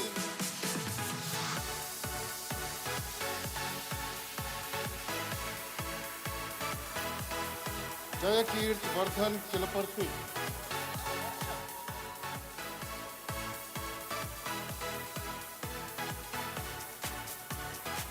Ashrita Akula.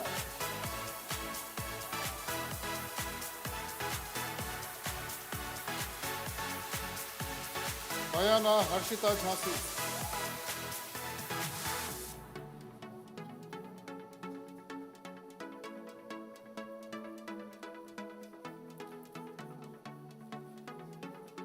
Sheila Ramu Hemant.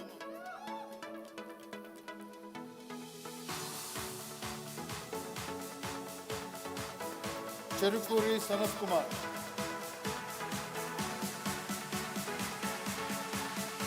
Chilukuri Amrita.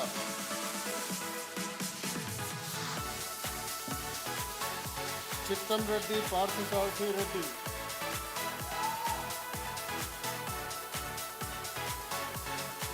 Rekha Siddhartha.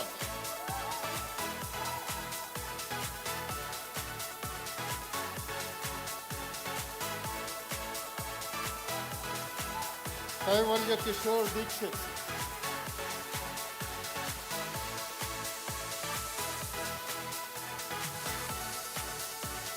Jaini Gagan Chandra.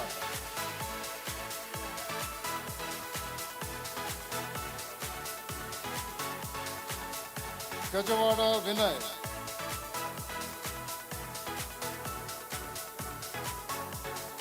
Gandala Sahaj Saket Ram.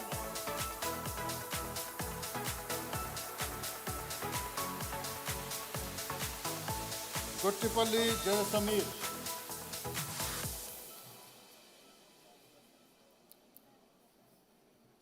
Gottipati Kirtana Chaudhary.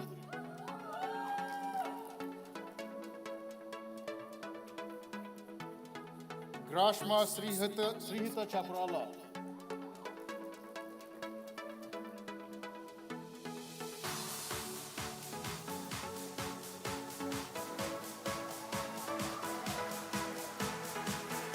Mahindra Krishnacharan.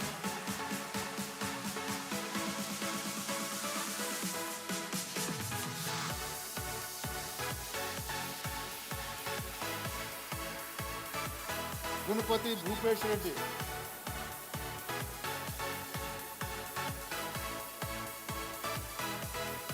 Harsh Kumar Mathur.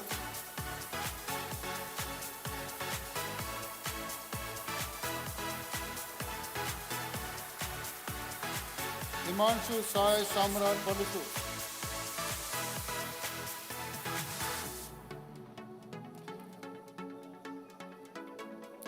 China Devi Srikant.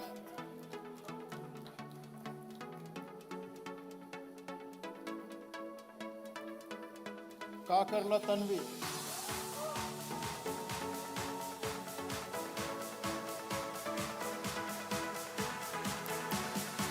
Kandula Yamini Krishna.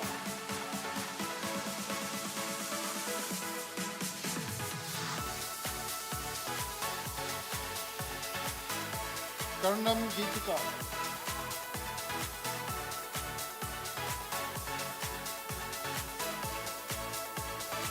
Kondapalli Sai Ashrit Reddy.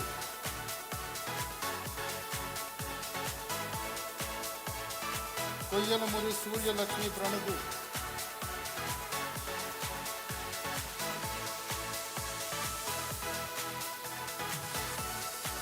Kusuma Shivasai Tarun.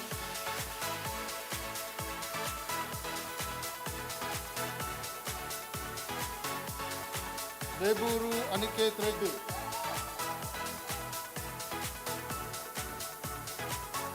Madasu Sairam Srikant.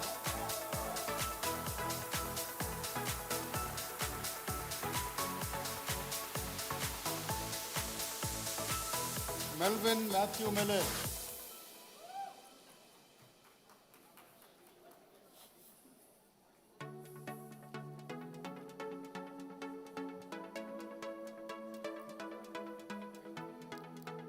Musaliganti Venkata Sai Mohan Satvika.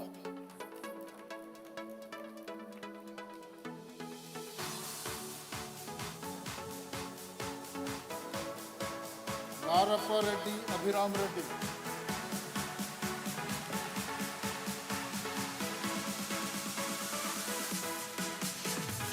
B. Kaushik.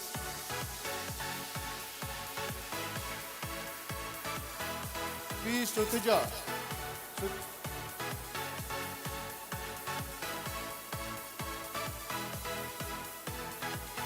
Prateet Mullaguru.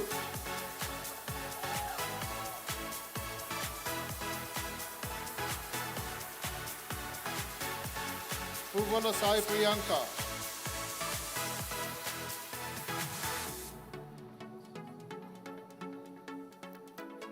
Rakshit Band Reddy.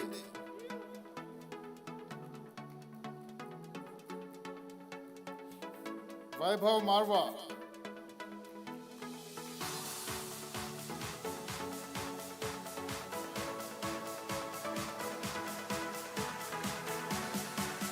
Reshad Balotia.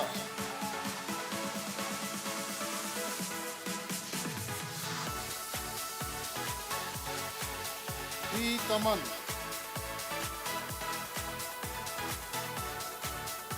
Chintalapati Rohit Raju.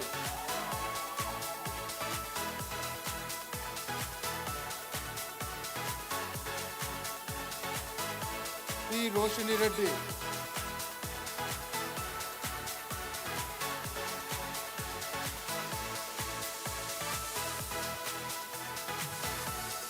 Sai Prashant Oleti.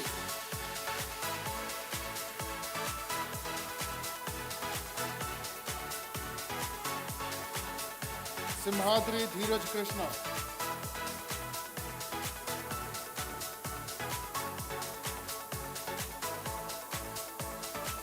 Saundar Rajan Akash.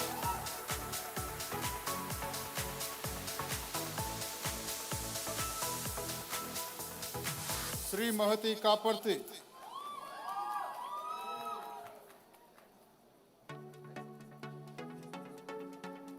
Stuti Agarwal.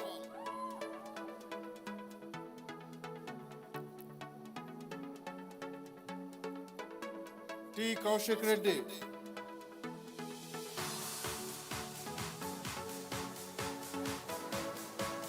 Tummala Sri Lakshmi Nivas Reddy.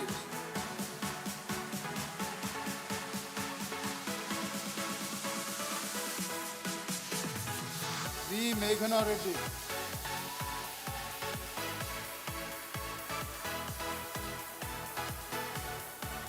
Vishwagya Tudu. And next, it's mechanical engineering.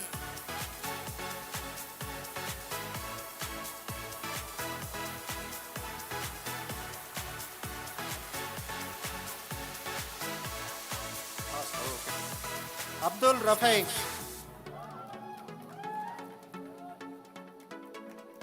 Abhay Kolipara. Achampet Rohit.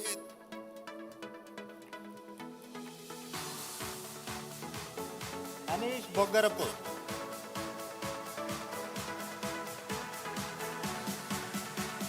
Pranav Sesha Surya Varma.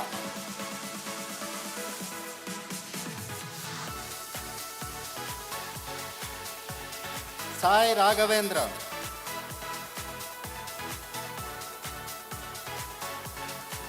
Balram IT Pamula.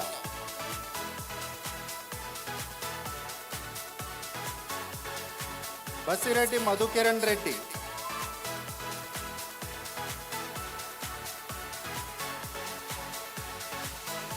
Bettampet Rohit.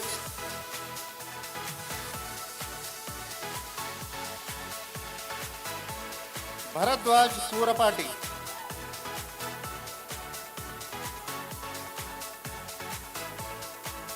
Gogineni Jayant.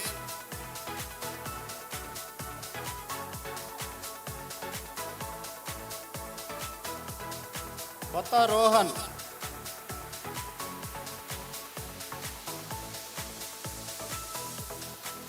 Rishik Kandukuri.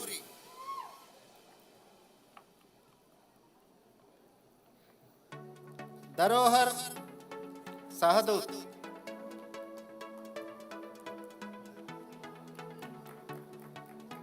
Didigam Raviteja.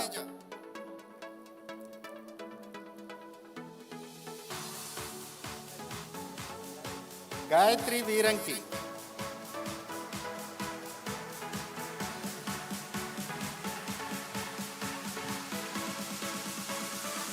Goda Surya Sharan Raj.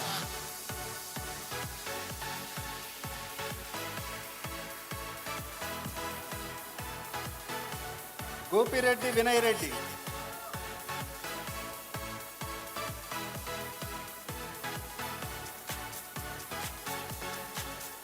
Guntipalli Hemant.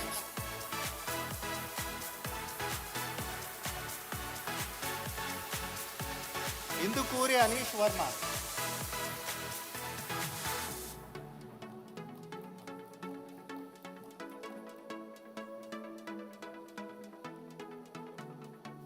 Jami Gautami.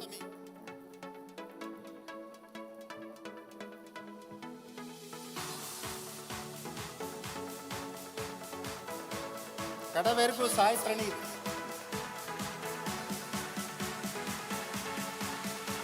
Kalekuri Sri Harsha.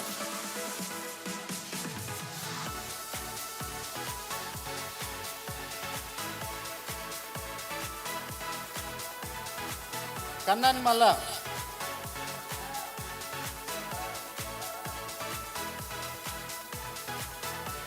Karuku Reki Tanaya.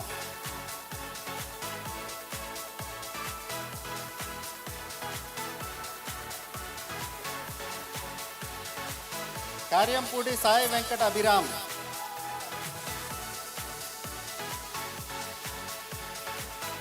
Keta Venkat Harsha Surya Ishwant.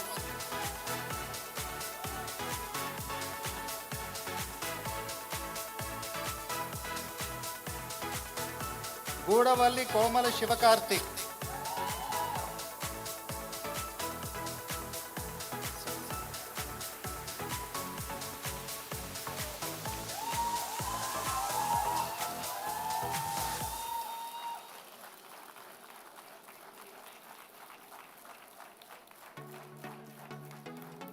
Konathala Himasekhar,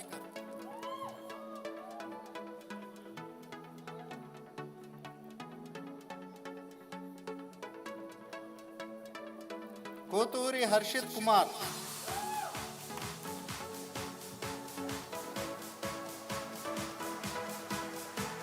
Krishna Nandan Karthik,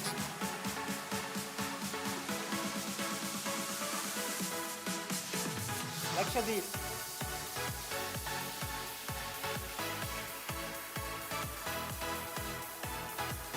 ఎం సాత్విక్,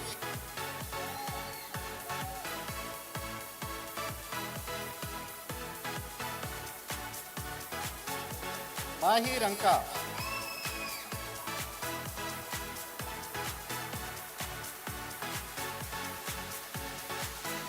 మేనేని వైనతేయ,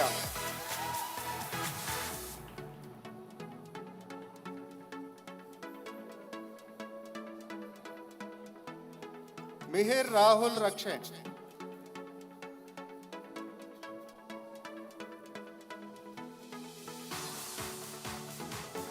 ముదుండి ముఖేష్ వర్మ,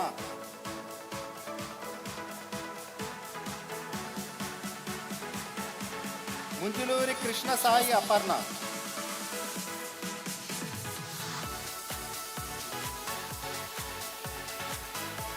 నదీపినేని యశస్వి,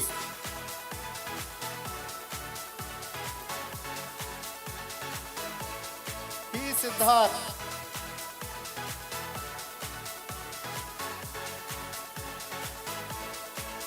పాడూరి అభిరామ్ రెడ్డి,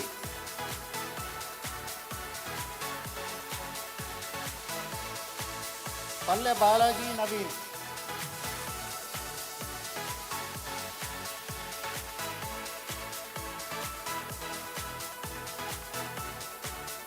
పల్లె సాయి సంప్రీత్ రెడ్డి,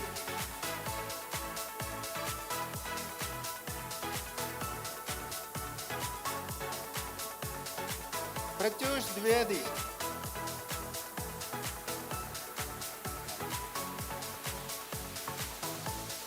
పుష్కర్ కే,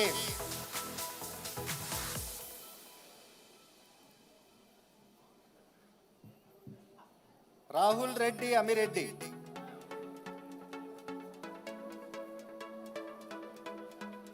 సాయి చరణ్ కాకర్ల,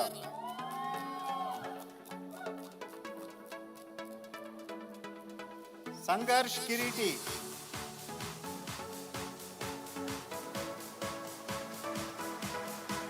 సూర్య సంకెళ్ళ,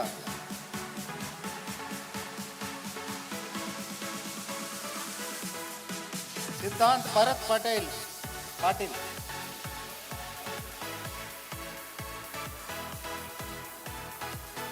క్రొవ్విడ యష్కుల సూర్యరోహన్,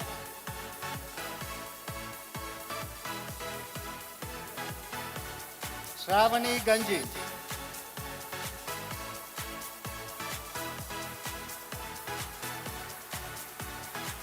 సుమవర్షిణి బొర్రా,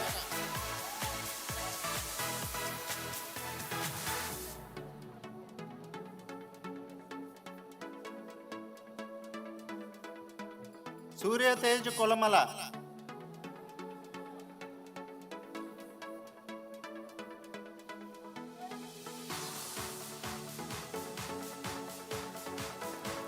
తొర్లపాటి పిన్నయ్య గ్రహం,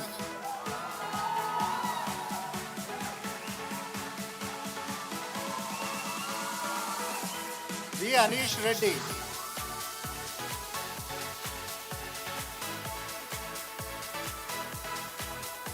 వాడపల్లి శశాంక్,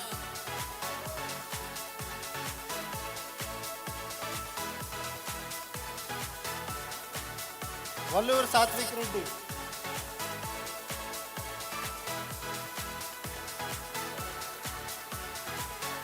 పవన్ కుశల్ వెలగలి, వీర Chaitanya Ruthvik Davuluri,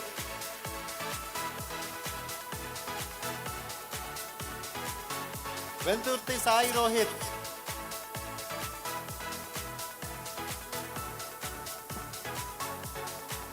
Venkata Sai Varun Nallari,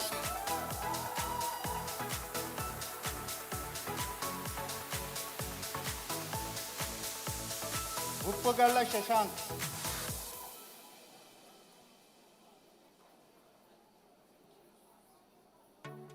Spandan Kanwar.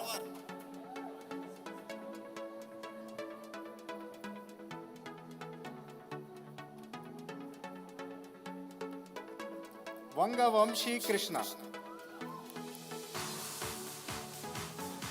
Next is computer science.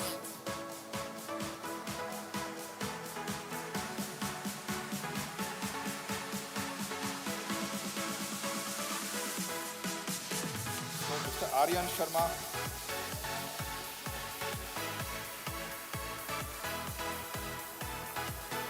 Abhinav Challa. Aditi Brahma Joysula.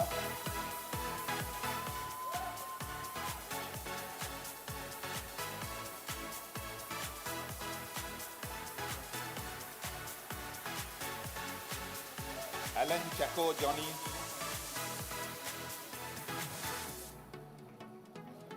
Ananta Srikar Puranam.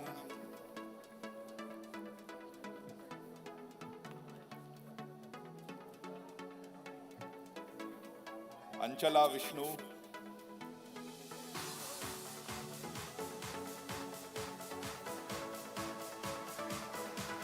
Vishesh Faujdar.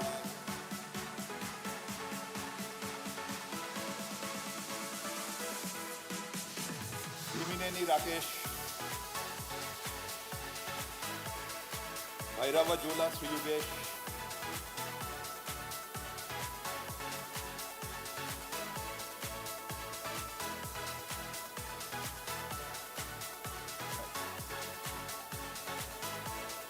Boinipalli Ketan Rao.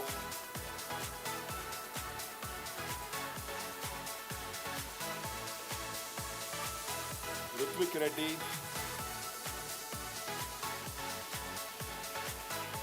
Sai Harshit Reddy.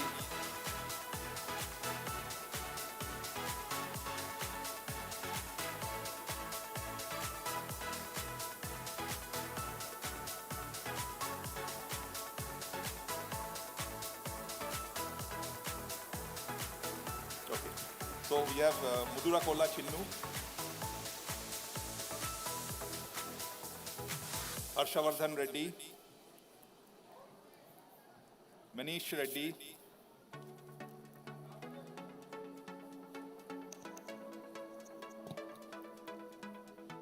Lakshmi Vara Satya Abhiram. Drishti.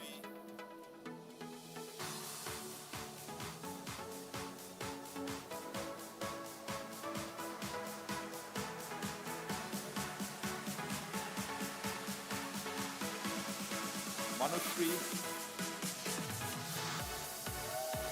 VVS Jayant. Sanjeet Rao.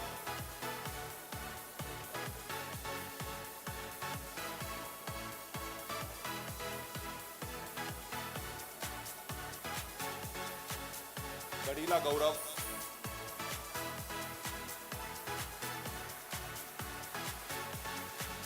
Tulasi Saket Reddy. B. Gayatri.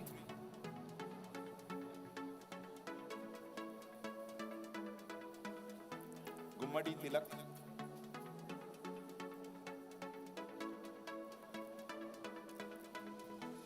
Anish Devangam.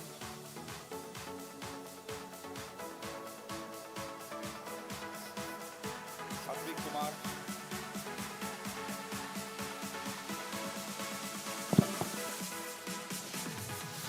Lokesh Verma.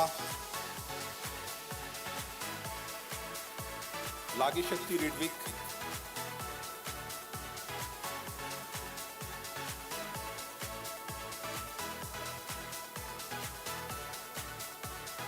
Anu Prasad.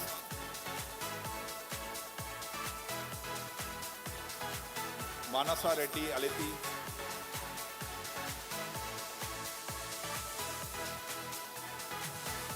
Manasvi Reddy Aleti. Mihika Jain.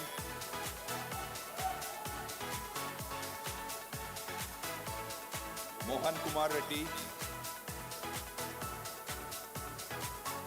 Nandella Prajwal, Narra Sujit Reddy, Nikita Reddy,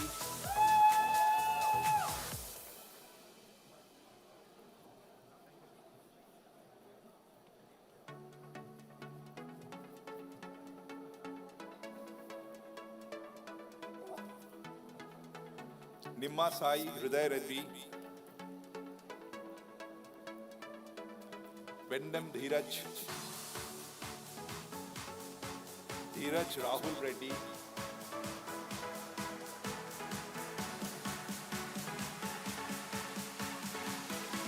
Mitesh Gupta,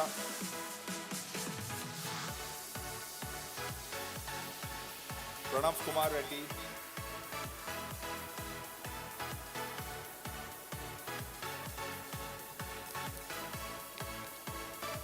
Pulakit Agarwal,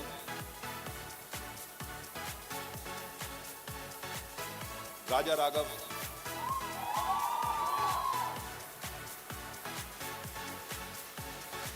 Jahnavi, Apkari Rishabh, Rishabh Ramanathan,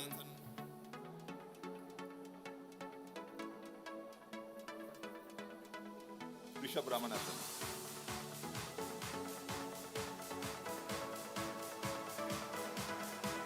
Ronit Patil, Sanjana,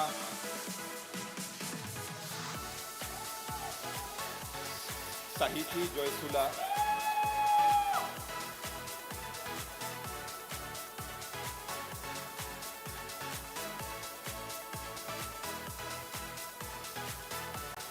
Sai Nikita,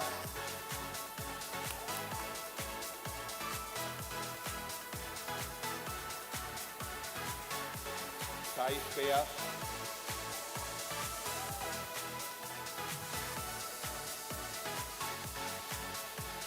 Sanidhya Maharia,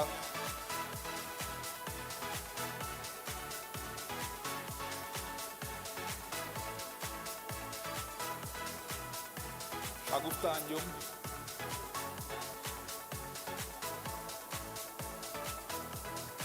Kaushik Bhargav,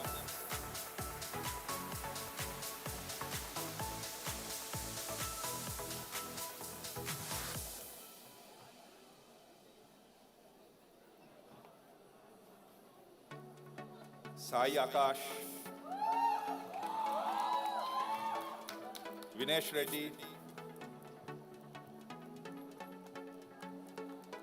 Sneha Potluri,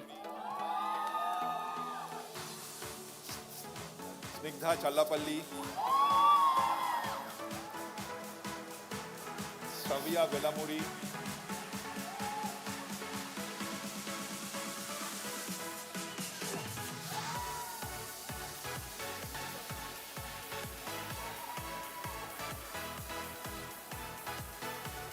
Sri Deepya,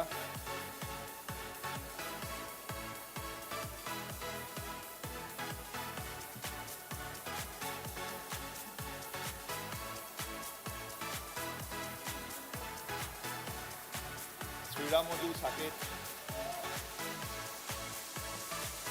Srujan Gundapaneni,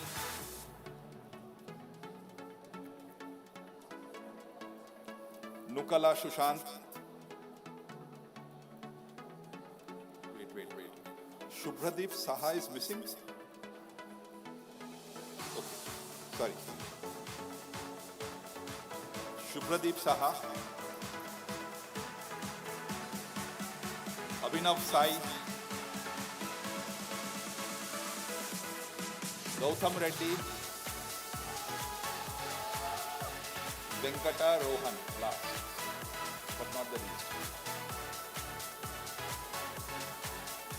Venkata Rohan.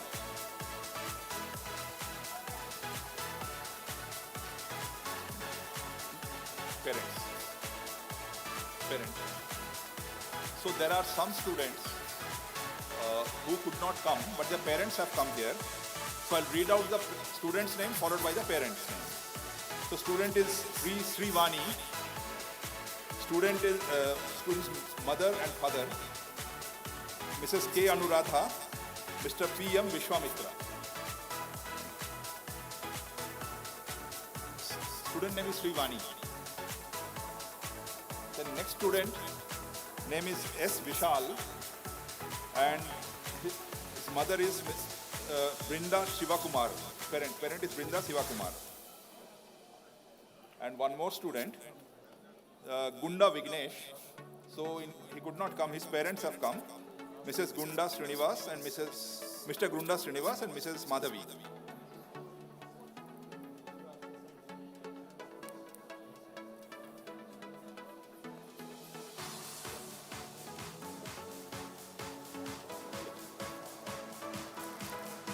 May I request all the students who have graduated to come and sit in your designated places, please. I know you're spread all over. You can take the snaps after the oath. Please come and sit in your designated places. Please, students.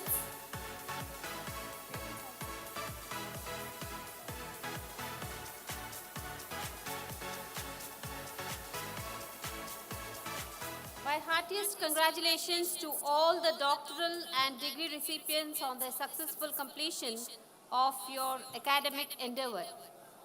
I now request all the guests, parents to remain seated.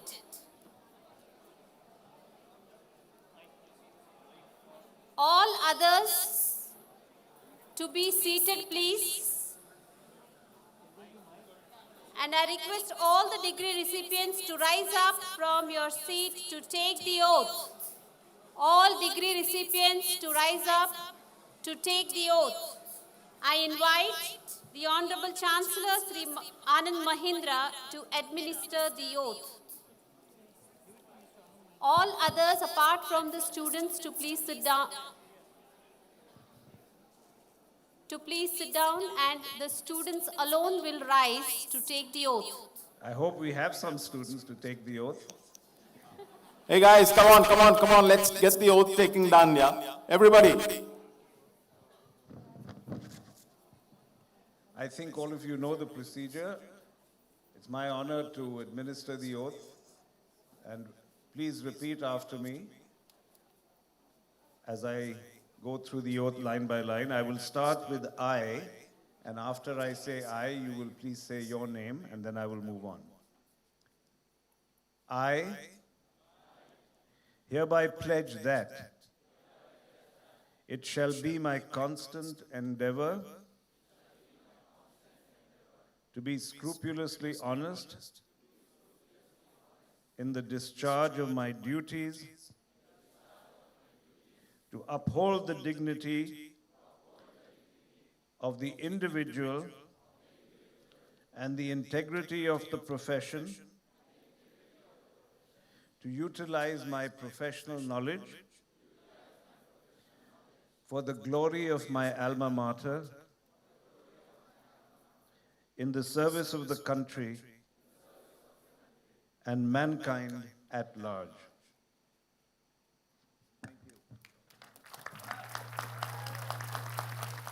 Thank you, sir.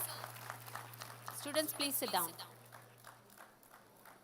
I request the Honorable Chancellor to present a memento to the Honorable Chief Guest, Shri G. Mallikarjun Rao.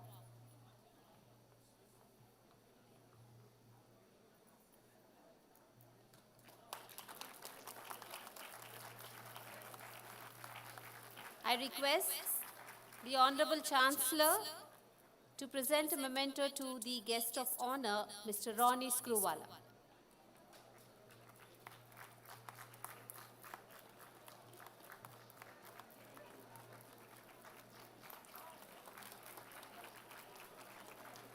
I now invite the Vice Chancellor, Dr. Yajulu Meduri, to propose the vote of thanks.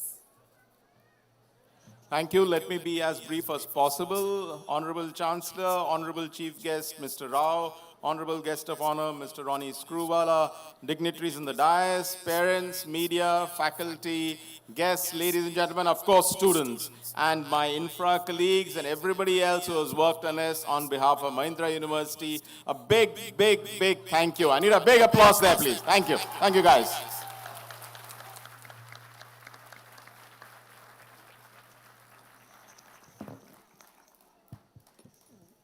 Good afternoon, ladies and gentlemen. Now I'd request our Honorable Chancellor, Shri Anand Mahindra, to declare the Convocation 2023 closed.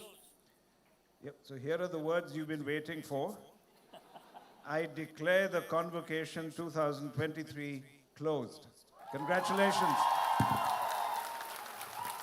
Thank you, sir. Shall we all stand up for the national anthem?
Shall we all remain standing as the academic procession leaves the convocation hall?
I request all the guests and students and parents not to leave until the academic procession leaves.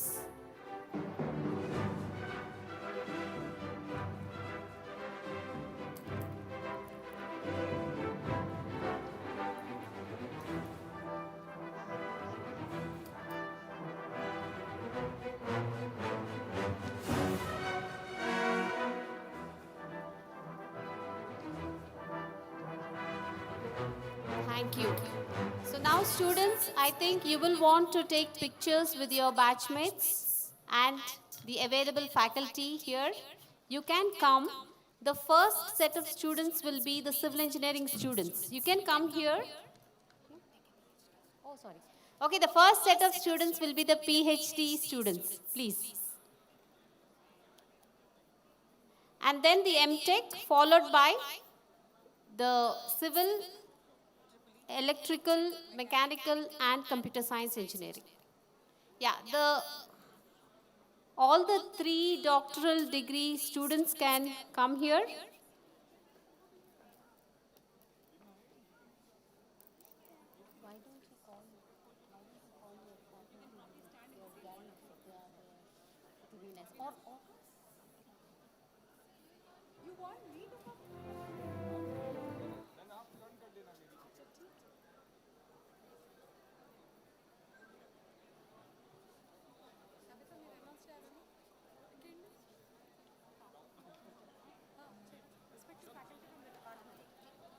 request the faculty who's in the auditorium to please come up for the pictures. If the supervisors of the 3 doctoral students are here, request you to please come up.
The MTech Civil students first, please.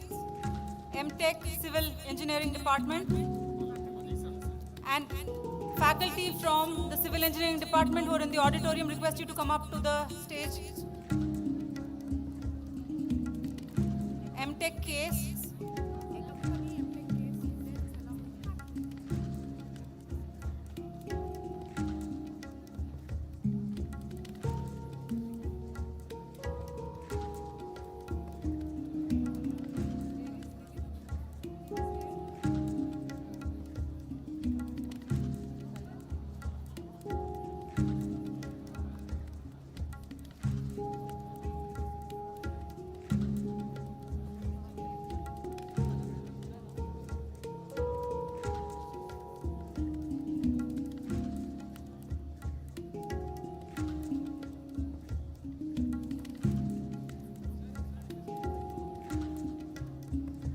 All the students, request your attention please. Once you're done with the pictures, request you to go to ELT1 and ELT2 to collect your merchandise kit.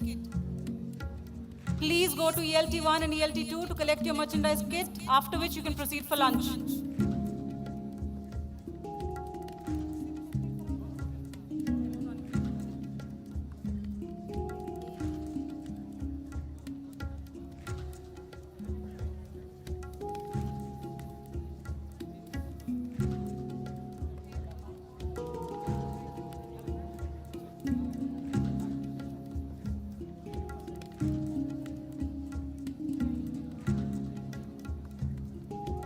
Next, request MTech AEV students and request Triple E faculty to join them. Request any Triple E faculty, electronics faculty to join them.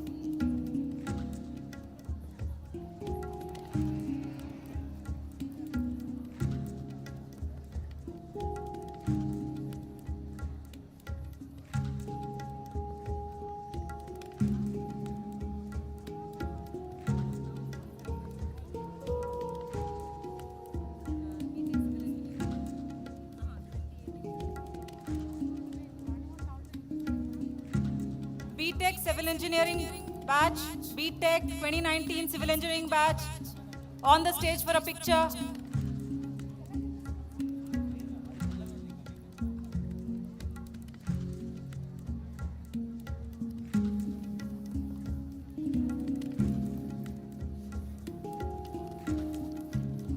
Vinutna, Pritika, Anvita, Bhavani, Civil Engineering.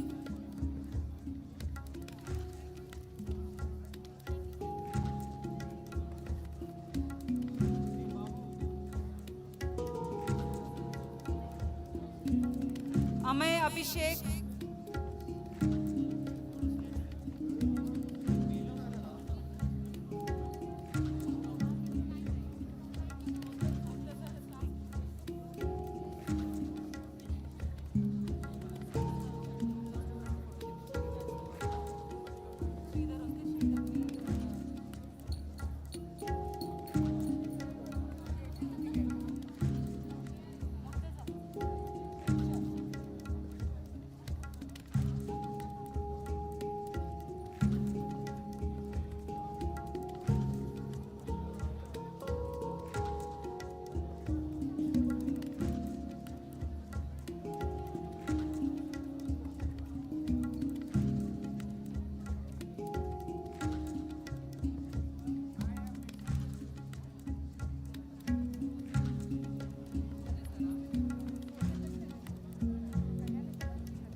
request the Triple E students to be ready for the picture next.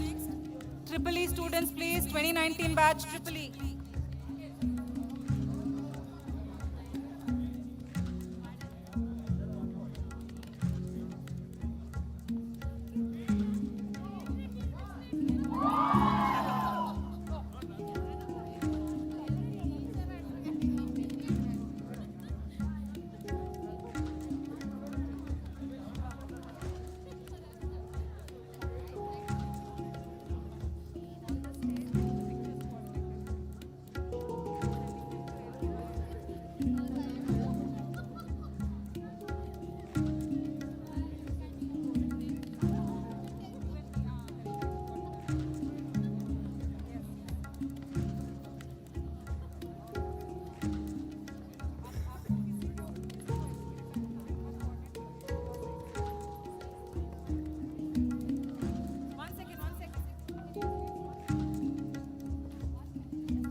A reminder once again, please go to ELT1 and ELT2 to collect your bags.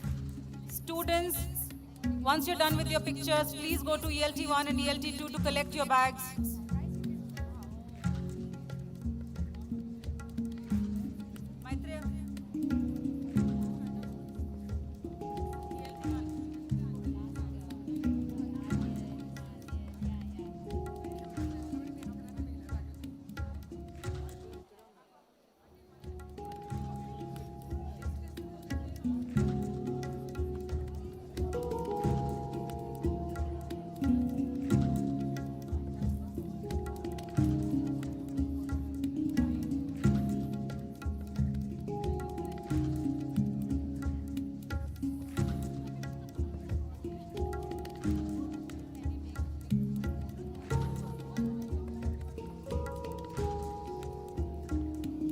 Triple E 2019 batch, on the stage for a picture, please. Triple E 2019 batch.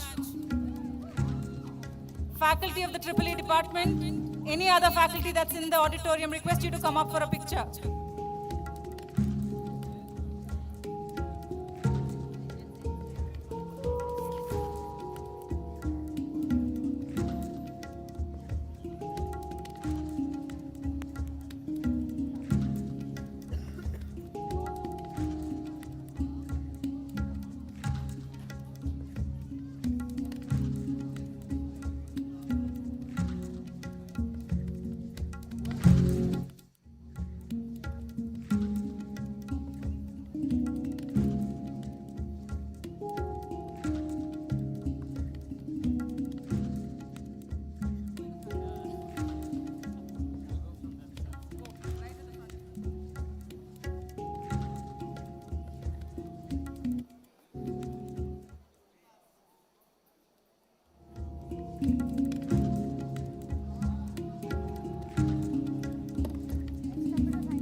Mechanical 2019 batch, for a picture, please.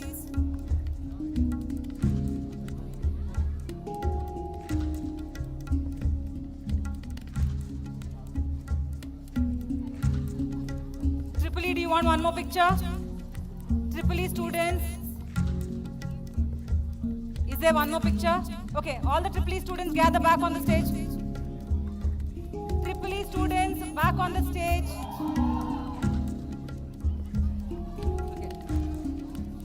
Thank you. Can we have the mechanical students, please? Mechanical 2019 batch.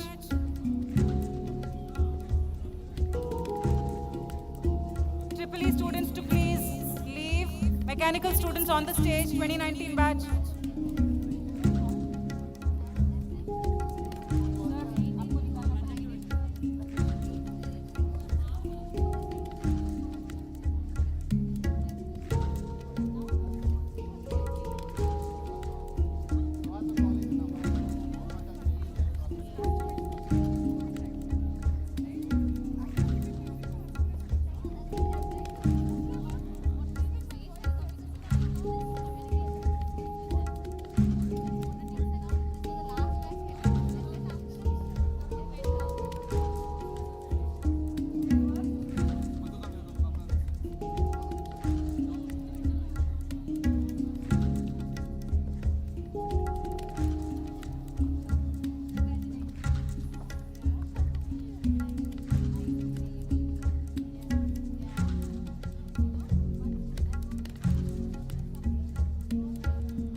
CSE students, 2019 batch.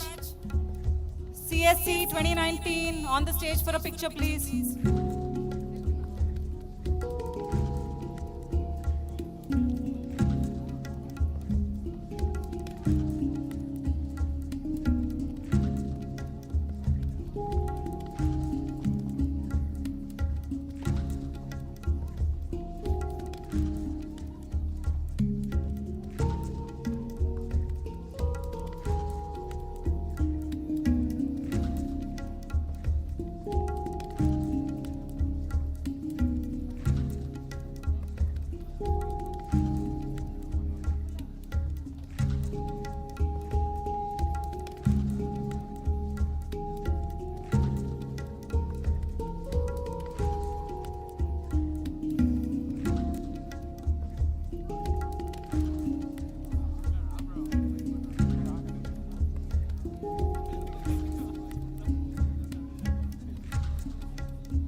all the graduating students, request you to go to ELT1 and ELT2, your registration counters for the bags, please.